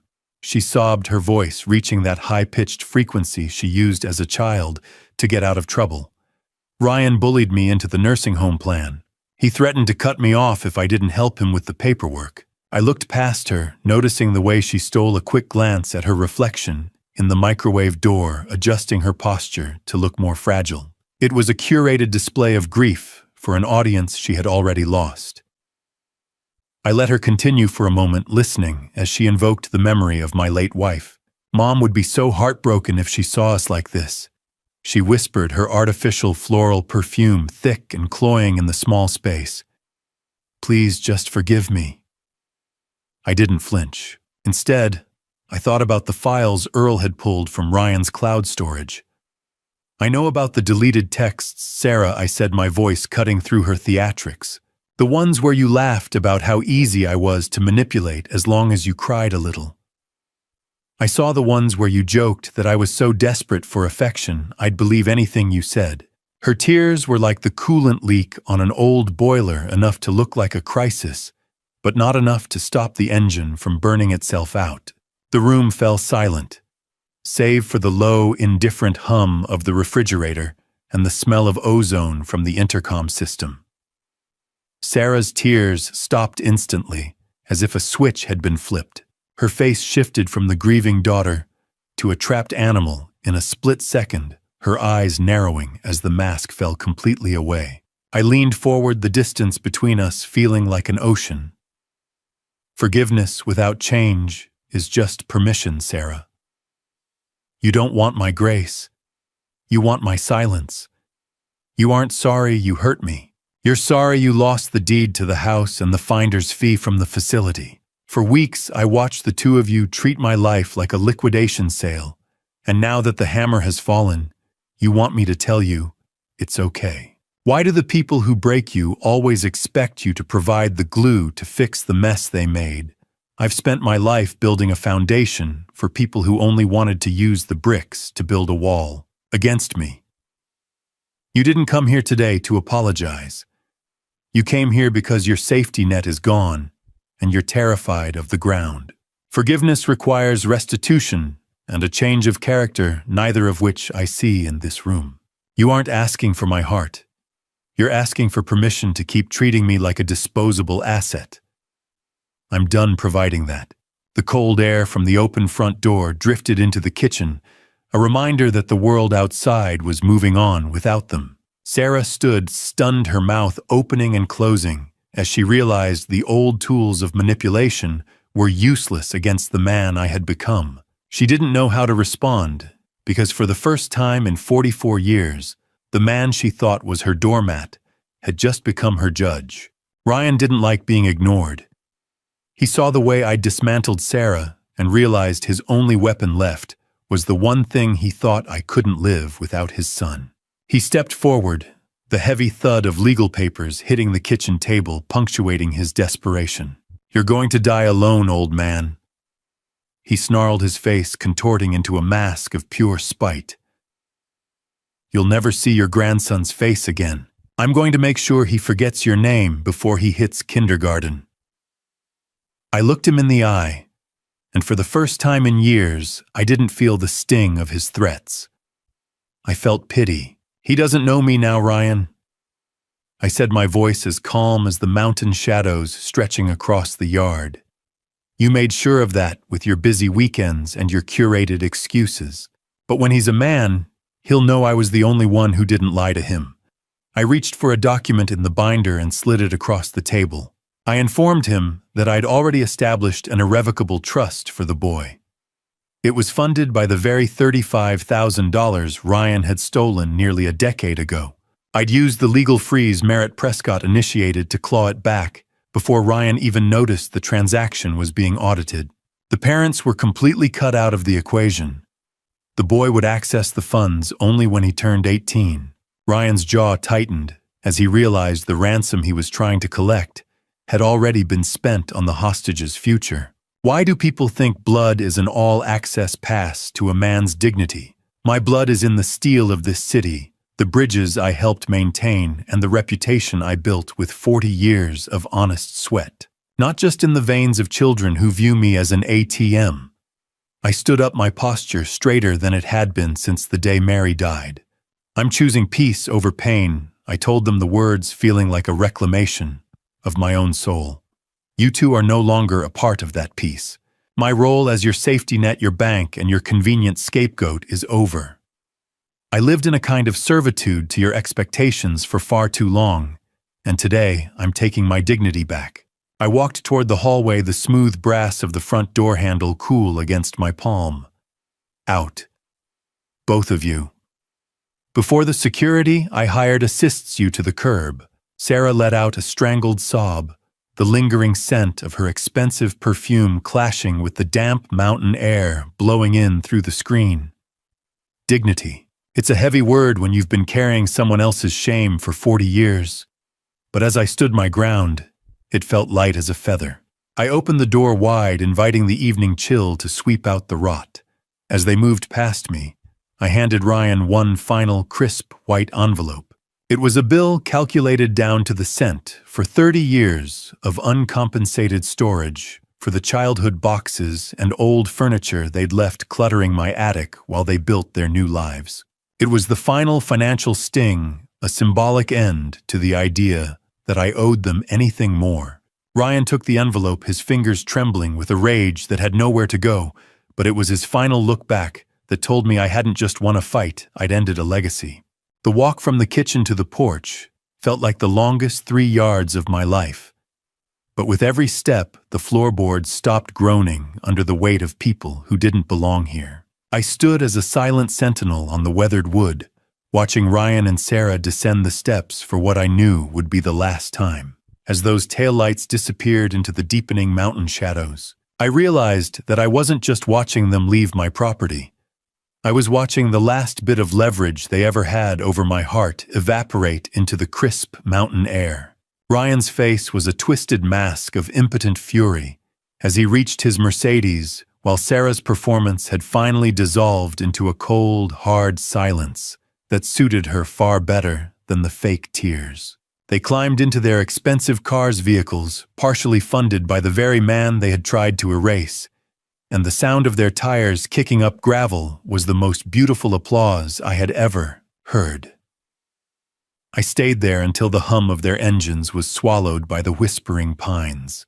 The cool evening air brushed against my face, carrying the scent of pine needles and damp earth scrubbed clean of the cloying, artificial floral perfume Sarah always wore. I turned back toward the house and stepped inside, the click of the deadbolt echoing through the hallway, like a final period at the end of a long, exhausting sentence. For the first time in years, the air in the house felt light. Red taillights in the dusk look a lot like embers from a fire that has finally burned itself out. No more heat, no more smoke.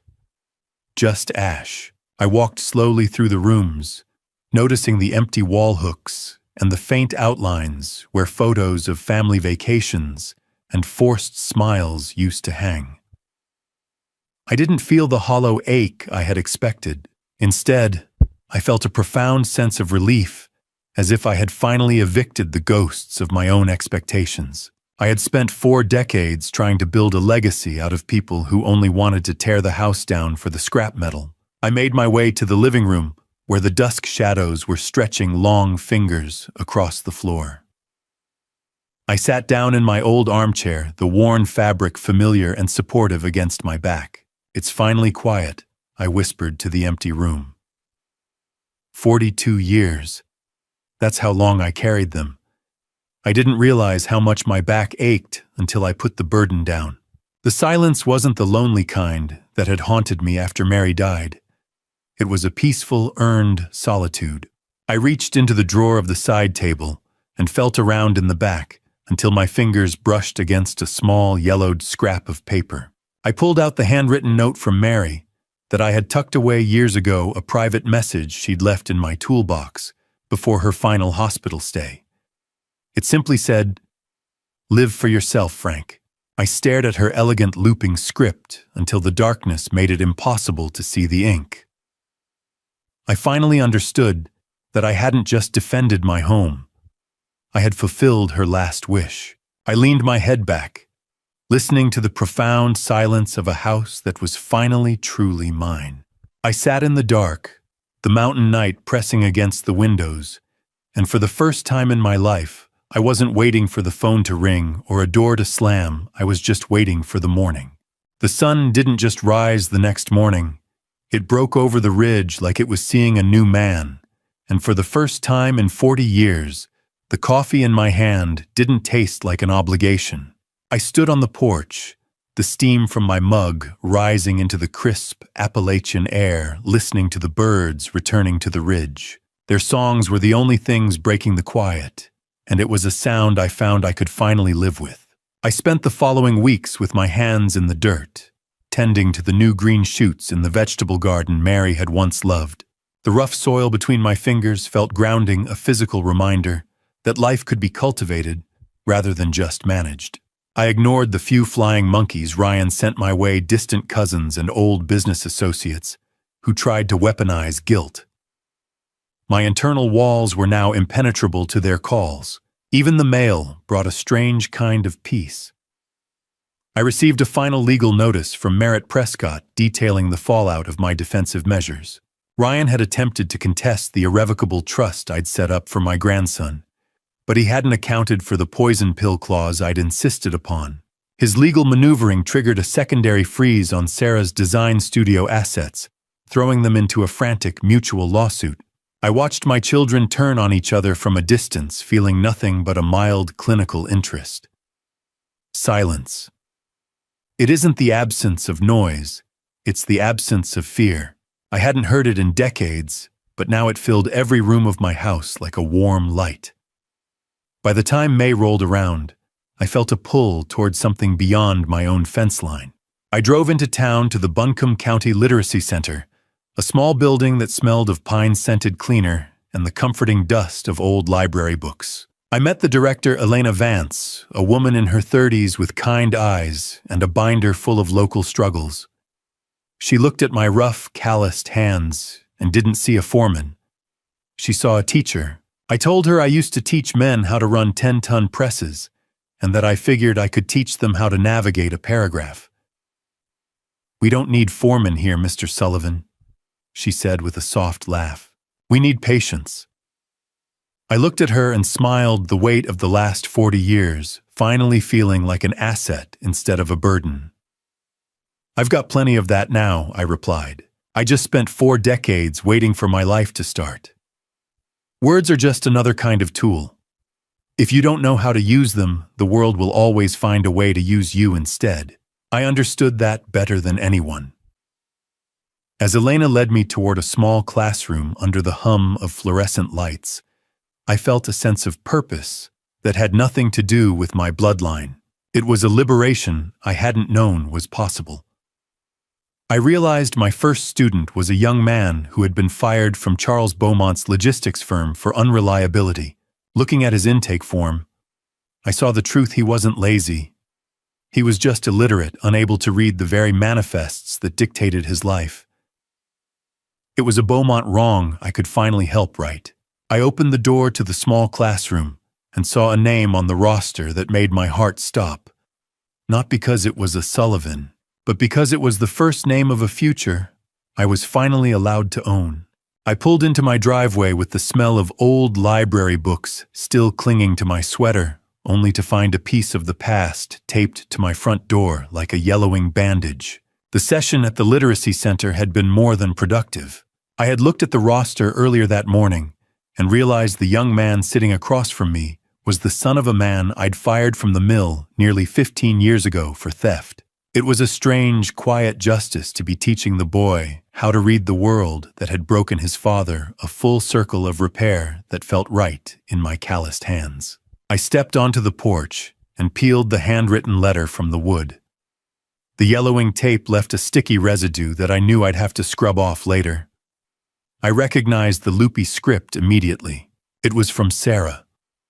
The paper still carried a faint, cloying scent of her expensive perfume, but the words inside lacked any real weight. She didn't offer a single word of apology for the attempted theft of my home or the referral fee she'd accepted to lock me away. Instead, she begged me to be the bigger person for the sake of the family image. She mentioned that Ryan's career was in a tailspin and that the social fallout was becoming unbearable. I read it with the same clinical detachment I'd use for a grocery store circular. She wasn't asking for my love. She was asking for a mask to hide behind. I folded the rough paper back into thirds and dropped it directly into the recycling bin by the door without a second thought. Family. It's a word people use when they want to rob you and still expect a thank you note. I didn't let it spoil my afternoon. Later that day, I found myself at the Ingles grocery store enjoying the simple rhythm of choosing my own path through the aisles. The fluorescent grocery lights were bright and indifferent, humming with a low energy that matched my own calm. I was rounding the corner of the dairy aisle reaching for a carton of eggs when I came face to face with Jen Sullivan. She looked haggard, stripped of her usual high society polish. Her hair was haphazardly pinned, and I noticed her chipped manicure as she gripped the handle of her cart. She tried to corner me between the milk and the butter, her eyes wide with a desperate, frantic energy. "You've ruined us, Frank," she hissed, her voice trembling. "Do you have any idea what Charles Beaumont is doing to Ryan? He's officially cut him off, all because of your bitterness." I felt the cold carton of eggs in my hand, a solid and real thing, compared to the ghost of the woman standing before me. Looking at Jen was like looking at a luxury car, with a blown engine shiny on the outside, but completely stalled and going nowhere. She didn't know that Charles had already reached out to Merritt Prescott to request a full audit of the firm's Sullivan accounts. She only knew the comfort was gone. "Excuse me, Jen," I said, my voice as steady as a mountain ridge. "You're blocking the organic 3 dozen. I've got a baking class tonight and I'm running behind." She stared at me, her mouth hanging open, as if she couldn't believe I wasn't engaging with her chaos. I walked past her without looking back, the wheels of my cart squeaking a rhythmic goodbye to the life I no longer had to fund. The shadows of the Blue Ridge were lengthening across my lawn when I saw them, two silhouettes sitting on my porch steps, like the ghosts of a childhood I no longer recognized. I pulled into the driveway, the gravel crunching under my tires, and for a moment I simply sat in the cab of my truck. The purple dusk sky was bleeding into a deep indigo, and the crickets had begun their rhythmic evening chatter. I stepped out, feeling the grit on the porch steps through my soles as I approached. Ryan looked smaller than I remembered, his expensive suit wrinkled and hanging off his shoulders as if he'd aged a decade in a single month. Sarah was beside him, her head bowed. They didn't look like power players anymore. They looked like children waiting for a punishment they finally realized they couldn't bargain away. "Dad, we have nowhere else to go." Ryan began, his voice devoid of its usual corporate steel. "Charles used the evidence you provided to seize my personal accounts as restitution for Jen's dowry. He's forcing a divorce on Sarah and a forced resignation on me. We're truly penniless, Frank." Sarah looked up, then a forced sob catching in her throat as she reached out a hand toward me. "We're still your kids, Frank. Doesn't that mean anything? Can't you just tell the auditors it was a misunderstanding? Give us one last chance to save our names." I stood before them, my hand resting on the solid wood of the front door. The cool brass of the lock was a grounding sensation against my palm. Standing there was like looking at the blueprints of a house that never got built. All that potential wasted on a foundation of sand. I didn't feel the surge of anger I expected, nor the crippling guilt they were fishing for. I felt a devastating, hollow honesty. "I miss people too," I said, my voice low and steady, carrying through the damp, pine-scented air. "But I don't miss the two adults standing on my porch. I miss the Ryan who used to help me in the garage, getting grease on his forehead and actually being proud of a day's work. I miss the Sarah who thought a dandelion was a treasure worth keeping. But those people are gone, and they didn't die of natural causes. You killed them the moment you started viewing your own father as an asset to be liquidated." I watched them flinch. Honesty is a sharp knife. It doesn't just kill the lie, it bleeds the liar dry. "I'm not holding a grudge," I continued. "I'm holding a boundary. There is a profound difference. My grief for you is already finished, because I realized I was mourning strangers. You aren't here because you love me. You're here because the world you built out of stolen bricks finally fell down on your heads." I turned to open the door, my resolve as unmovable as the mountains behind us. Sarah lunged forward, her voice rising into a shriek. "You can't do this. I'm pregnant, Dad. Do you really want to abandon your grandchild?" Ryan snapped his head toward her, his face twisting in a moment of genuine exhausted irritation. "Shut up, Sarah," he barked. "That lie won't work twice." I didn't even turn around. The confirmation of her previous fabrication was just a footnote on a story I had already closed. I stepped across the threshold into the house that finally felt like a home instead of a waiting room. I closed the door and turned the deadbolt, the sound final and flat, leaving the two strangers I had raised to figure out who they were in the dark. I didn't wake up at 5 to the sound of an alarm. I woke up to the sound of a world that finally made sense, where the morning light through the pines didn't carry the weight of someone else's debt. The air in the bedroom was cool, scented with the faint sharpness of wood smoke from the fireplace downstairs and the deep, clean aroma of fresh coffee. I lay there for a moment, my fingers tracing the rough grain of the wooden headboard, feeling a serenity so profound it felt like a physical presence. It had been 6 months since I turned the deadbolt on the people who shared my blood, but not my soul. Since then, the anonymous donor who funded the new trust for my grandchildren had been the Literacy Center Scholarship Fund itself. Every hour I spent teaching men to read was an hour that built a future Sarah couldn't touch. It was a clean reversal of power. My daughter's daughter would be supported by the very work I did to replace the toxic legacy my children tried to build. My house was no longer a fortress under siege. It had become a workshop of creation. I spent my Saturdays reviewing progress reports from the Literacy Center. 3 of my students had secured full-time employment last month, navigating contracts they could finally understand. I stood in my kitchen, the silence a comforting blanket, rather than a hollow ache, and realized that my life had finally become my own. 6 months, 180 days of breathing without looking over my shoulder. It's a miracle I didn't choke on the fresh air.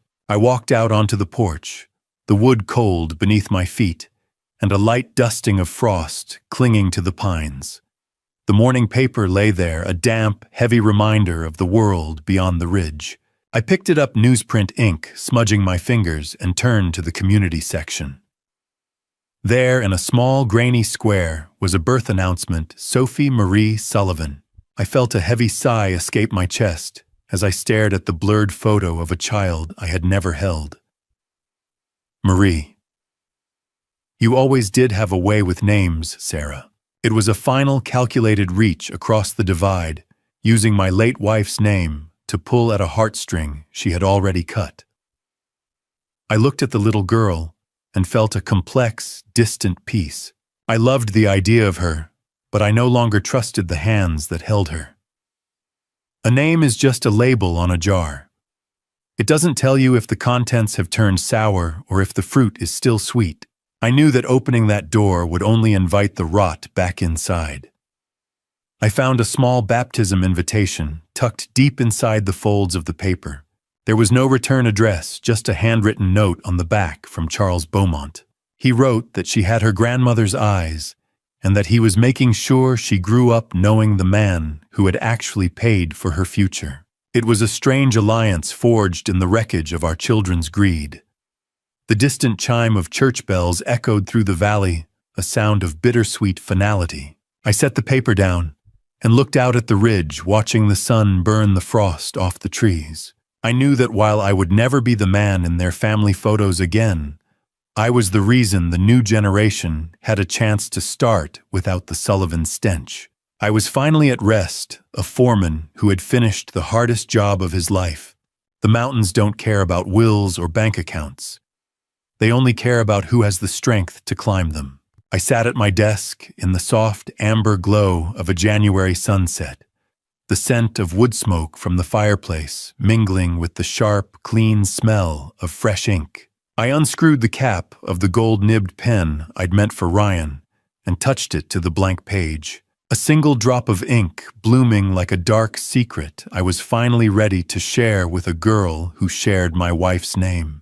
This pen was the only thing I kept from the night of the promotion dinner, a heavy balanced instrument that I had reclaimed as a tool for truth rather than a gift for a liar. Dear Sophie, I began the scratching of the pen against the high-quality vellum, sounding like a steady heartbeat in the quiet room. By the time you read this, the world will have told you many things about where you came from. I wrote about the weight of a name and the danger of building a life on the shifting sands of other people's approval. I spoke to her about Mary, ensuring she would know the true strength of the woman she was named after. Bypassing the curated, hollow version of history Sarah would surely try to feed her. I wanted her to know that dignity isn't something you inherit. It is something you forge in the fire of your own choices. How many words does it take to explain a lifetime of silence to a child you've never held? I poured my years of industrial experience and hard-won wisdom into those paragraphs, treating each sentence with the same structural integrity I once gave to the mill's heavy presses. The light through the pines outside began to fade, casting long, skeletal shadows across the desk. I was just finishing the 3rd page when the clinical ring of my phone shattered the stillness. I checked the screen and saw the name of Merritt Prescott, my attorney. The cold glass of the phone felt jarring against my palm after the warmth of the gold pen. Frank, it's Charles Merritt, said his voice carrying a labored weight that immediately signaled a shift in the wind. He went down this morning. A massive stroke in the middle of a board meeting. It doesn't look good. I leaned back in my chair, the air in the room suddenly feeling thin. The meeting Merritt continued was centered on Ryan's final embezzlements. The auditors had laid it all out. Is Ryan with him? I asked, my voice steady despite the shock. Merritt let out a heavy, cynical breath. Ryan is in the parking lot. Security won't even let him pass the lobby. The hospital staff has strict orders. The lobby. That's where Ryan was now. Tucked away in the background, just like he'd done to me. The irony was a bitter pill that left a metallic taste in my mouth.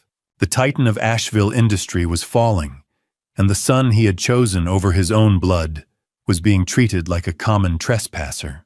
Merritt cleared his throat, his voice dropping an octave as if he were sharing a final confession.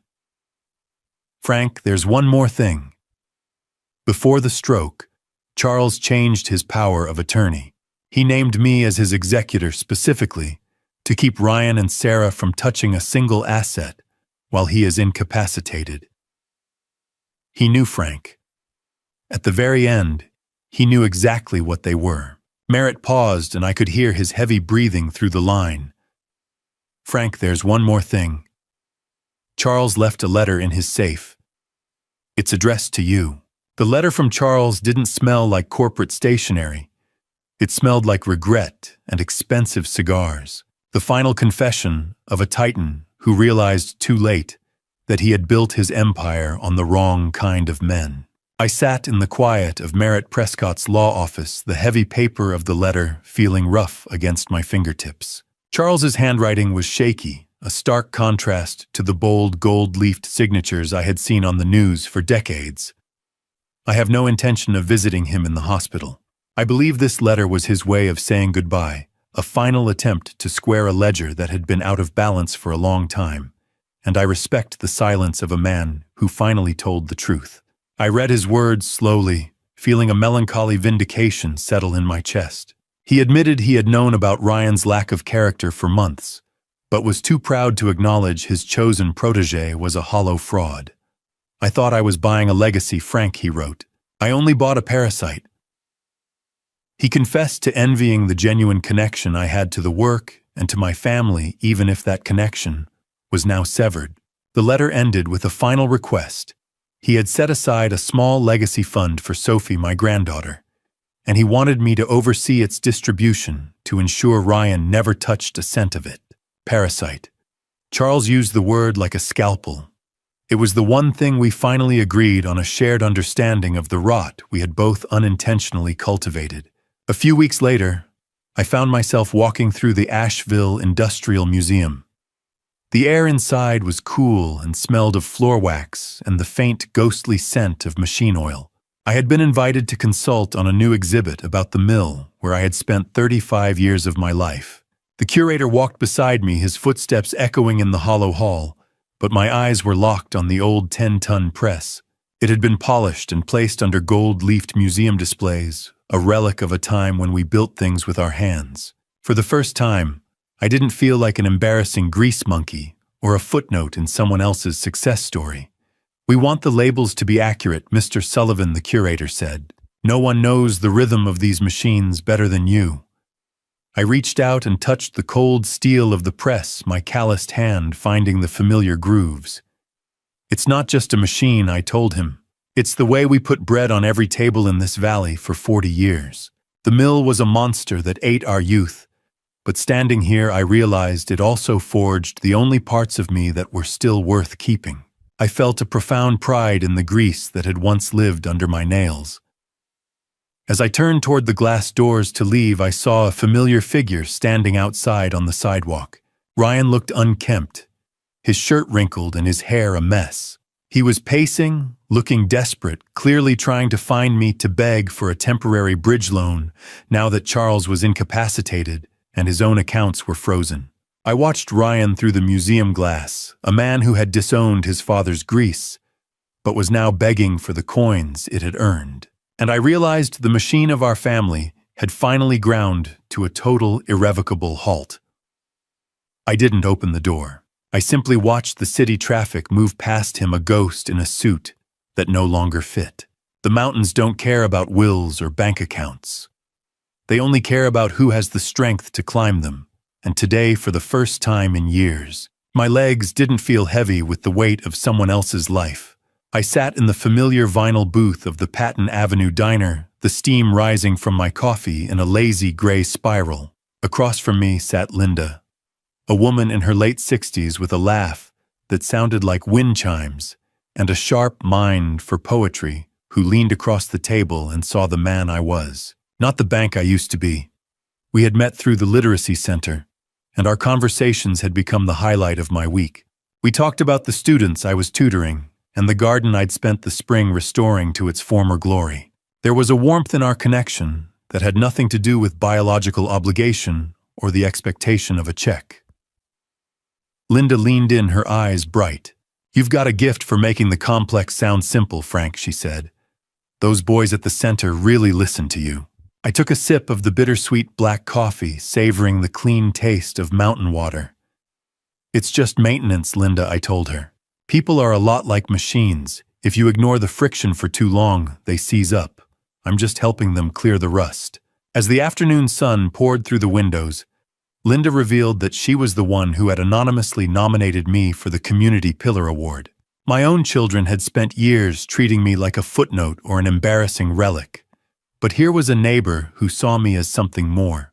A cup of coffee with a friend shouldn't feel like a victory, but after decades of drinking bile with my own blood, it tasted like the finest wine in the valley.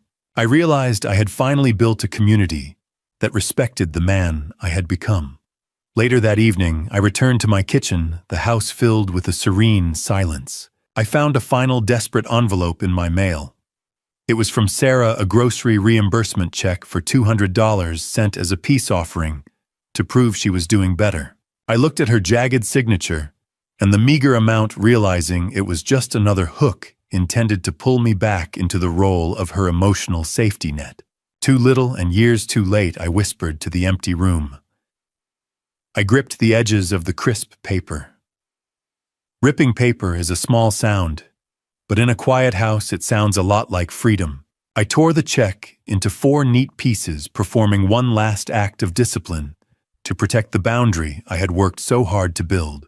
As the serrated edges gave way, I noticed another letter from the bank. It wasn't a bill or a notice of overdraft. It was a formal apology. They had finally cleared the $35,000 theft from my record, classifying it as a clerical error after the final audits from Merritt Prescott went through. The money I thought was gone forever, the money my son had tried to bury me with, was being returned in full.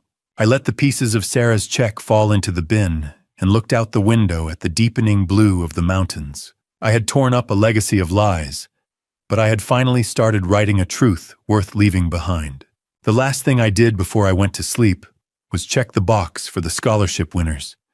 But the first thing I saw in the morning paper was the obituary of my son's reputation.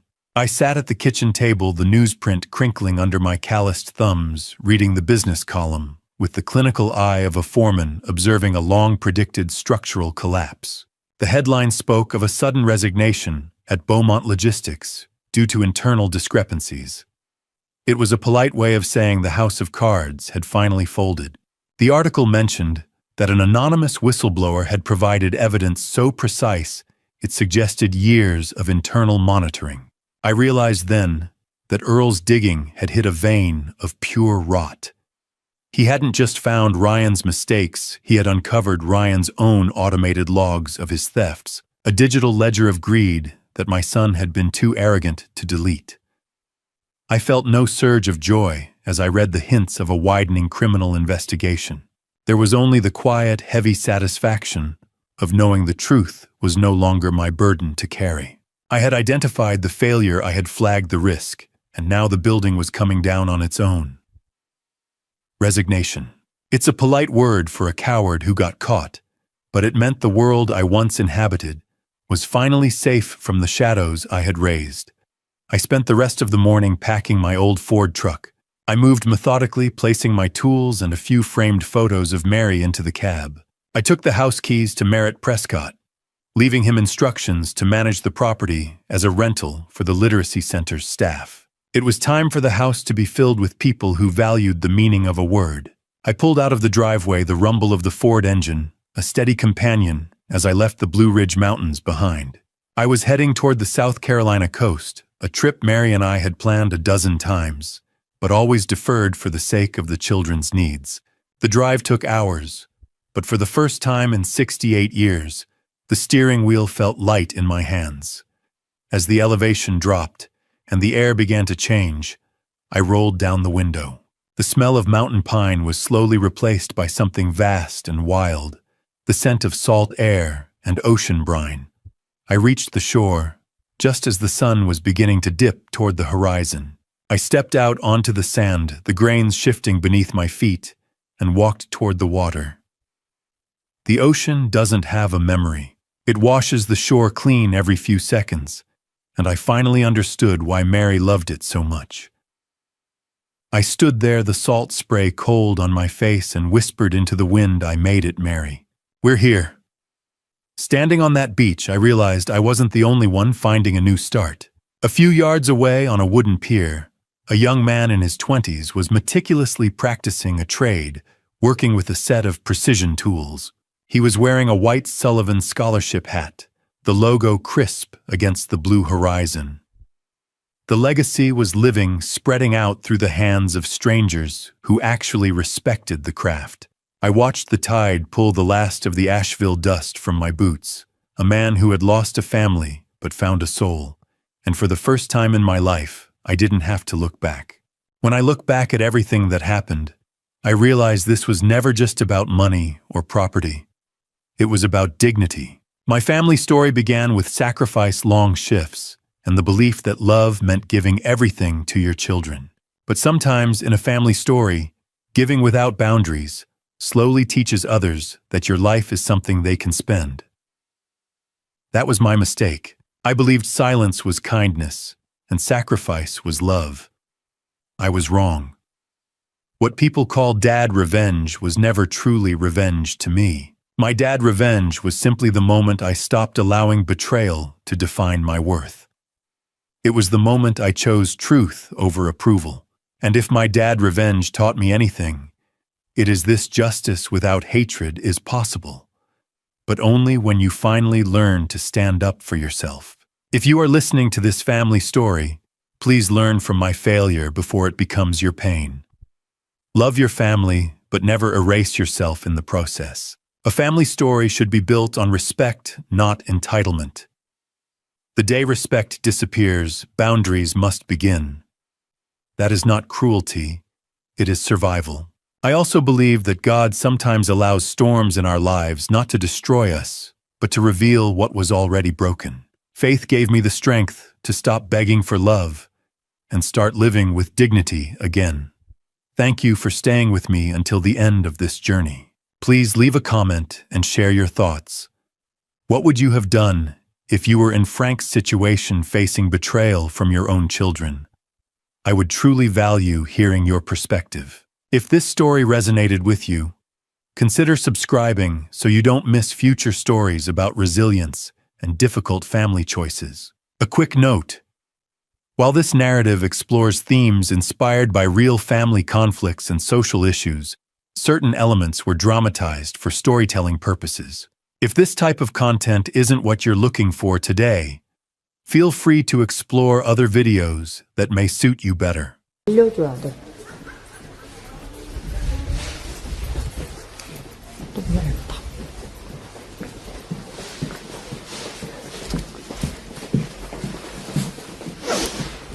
웽.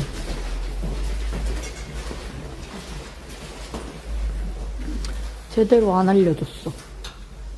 그러니까 짜보기 때문이야.